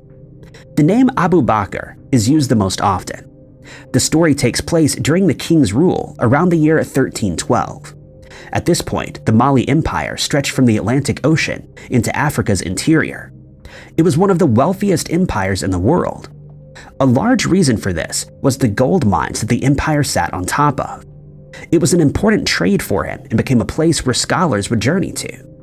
The Mali emperor had knowledge from all over the old world, but according to this story, Abu Bakr wanted more. He was obsessed with the sea. There had been some expeditions into the Atlantic Ocean, and a few islands were found, including some that are now part of the Canary Islands. But Abu Bakr wanted to find out if there was anything else. He sent a fleet of ships out into the ocean with supplies and told them not to return until their supplies ran out. Eventually, only one came back. The sailors said they'd come across a river with a strong current. All the other ships had traveled beyond it and disappeared. This made Abu Bakr even more interested in what there was beyond, and now he ordered the construction of a fleet made up of 2,000 ships, half of which would be used for supplies. Men, women, scholars, and holy men were taken with him as he sailed off into the Atlantic. Before he left, he designated that Musa would be acting ruler in his place. He would be able to take over the empire if Abu Bakr didn't return. Of course, he didn't, and Musa would become the kingdom's most famous ruler. People have speculated about whether or not this voyage actually took place. It's possible Mansa Musa was just exaggerating how many people left on the voyage, or made up the whole story to entertain his Egyptian hosts. If it did happen, the next question is what happened to it? Some believe there are artifacts that indicate a pre-Columbian contact between the New World and explorers from Africa. Evidence of this comes from everything from statues to the language that the ancient Maya used. But there's no definitive evidence that Abu Bakr landed in the Americas. If he did, he likely would have tried to set up trade routes between this new land and his old country, but this never happened. The perplexing mystery is one that likely won't be solved unless new evidence is uncovered with archaeology. Number 2. Scientists have been taking measurements at Baches E-series time series station. Located in a German bay in the Baltic Sea, it's been important to the scientific community to try to better understand our oceans and the creatures within them. But in 2019, the station made headlines around the world due to a mysterious disappearance that remains unsolved to this day. Scientists have been taking monthly measurements of everything from salinity to nutrient levels to temperatures since the 1950s. But in 2016, a new node was added to give continuous readings. The underwater observatory was dug into the seabed in the bay, 14.5 meters below sea level. It was made up of 2 racks, one of which contained all the sensors and the other provided power. The observatory fed data back to the base through a series of wires. At 8:15 on August 21st, 2019, the data coming from this observatory suddenly stopped. At first, the scientists thought this was due to some connection problems. It took a week for a dive team to set up to go down to the station and reconnect any loose wires. The team went down, following the cables until they suddenly stopped. The 2 racks had completely disappeared. The water quality in the Baltic Sea is such that it's impossible for divers to see more than a few centimeters in front of them. But a quick search of the area confirmed that they hadn't simply missed the device in the gloom, it was missing. The Baches E-series node weighed 770 kilograms and would have been very difficult to shift. This wasn't something that a sea creature could move or sea currents could move. Even a storm would struggle to have an impact on the observatory, and the sea had been calm at the time that it went missing. Some speculated that it might have been a submarine, which either accidentally or purposefully knocked out the device, but the water was too shallow for this. Another possibility was that it had been taken by people collecting scrap metal. It wouldn't be the first time the ships had scavenged underwater structures for scrap metal, though this is usually done to sunken ships rather than actively used observatories. They also wouldn't have gotten much money for the metal used in this case. The most likely theory was that a fishing ship had accidentally dislodged the device. The observatory was set up in a restricted area, so there shouldn't have been any boats above it, but sometimes ships would turn off their trackers and carry on into the restricted waters to fish. If this happened, their nets could have easily caught the racks. The police appealed to anyone who saw ships in the area to get in touch, but so far no one has come forward. Searches in the area were difficult due to poor visibility, but divers did find what appeared to be drag marks leading away from the observatory, but these trails led nowhere. In February of 2020, a search team located one of the racks roughly 200 meters from where it should have been. It was located in the complete opposite direction of the drag marks, and the second of the racks was nowhere to be found. There were still no clues as to who was behind this strange event, and it remains one of the more unusual ocean mysteries. Number 1. In 2001, ExxonMobil was inspecting a newly installed oil pipeline in the Gulf of Mexico when it came across something that it never expected. Cut almost perfectly in half by the pipe was an ancient shipwreck. 20 years later, the identity of this wreck remains a mystery. Nobody had expected there to be anything of any archaeological significance in this area of the ocean. The location was the Mississippi Canyon area, 65 kilometers southeast of the Mississippi River mouth. It had been an important shipping route for most of the United States' history, but nobody thought there was anything down there. No archaeological survey took place, and the pipe was laid without checking what would be beneath it. After it was laid, an inspection took place to make sure there weren't any breaks or twists in the line. It was only then that the wreck was discovered. The company immediately contacted authorities, who got to work trying to investigate the wreck. It was given the name the Mica Wreck, named after the canyon it was discovered in. By looking at the video evidence provided during the inspection, investigators could tell it was old, but they would need to have a dedicated search and investigation to get to the bottom of the mystery, and that was easier said than done. The first investigation took place in July of 2001. A robotic submarine was sent down to take a closer look at the wreck, but it immediately malfunctioned and became caught in the propellers of the research vessel. It was destroyed before anything could be found. Another attempt got a little further. The submersible made it to the wreck this time and managed to pick up a piece of rudder that would have helped the scientists to identify the ship. Unfortunately, the hydraulic system failed on its way back to the surface, and the rudder was dropped. Later searches couldn't locate the lost item. In a third research trip, the submersible malfunctioned in multiple different ways. The camera would only work when the thrusters weren't active, and the hydraulic system on the docking station failed. Then the radar stopped working. The submersible still managed to make it to the ship and found that it had a copper coating. The scientists attempted to get the submersible to pull off some of the copper, but only a small fragment was detached and brought back to the surface. Nothing that was collected could help to identify the ship. The multiple problems faced by investigators led some to joke about the possibility that it was a cursed wreck. A more likely explanation for the bad luck was just how deep the wreck was. The wreck lies under 2,500 feet of water, and this was the first time archaeologists had explored a wreck in deep water around the US. The cause of the problems faced by the submersibles could all be explained by the amount of pressure the equipment was under. Despite the problems, some information about the wreck has been pieced together. The practice of coating wooden ships in copper began in Britain in the late 1700s and ended by the mid-1800s as shipbuilders started to work with less expensive materials.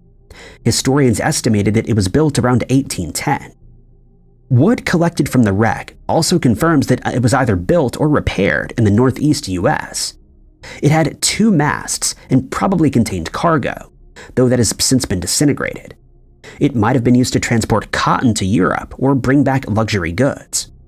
Alternatively, it could have been one of the many vessels that traveled up the northern US.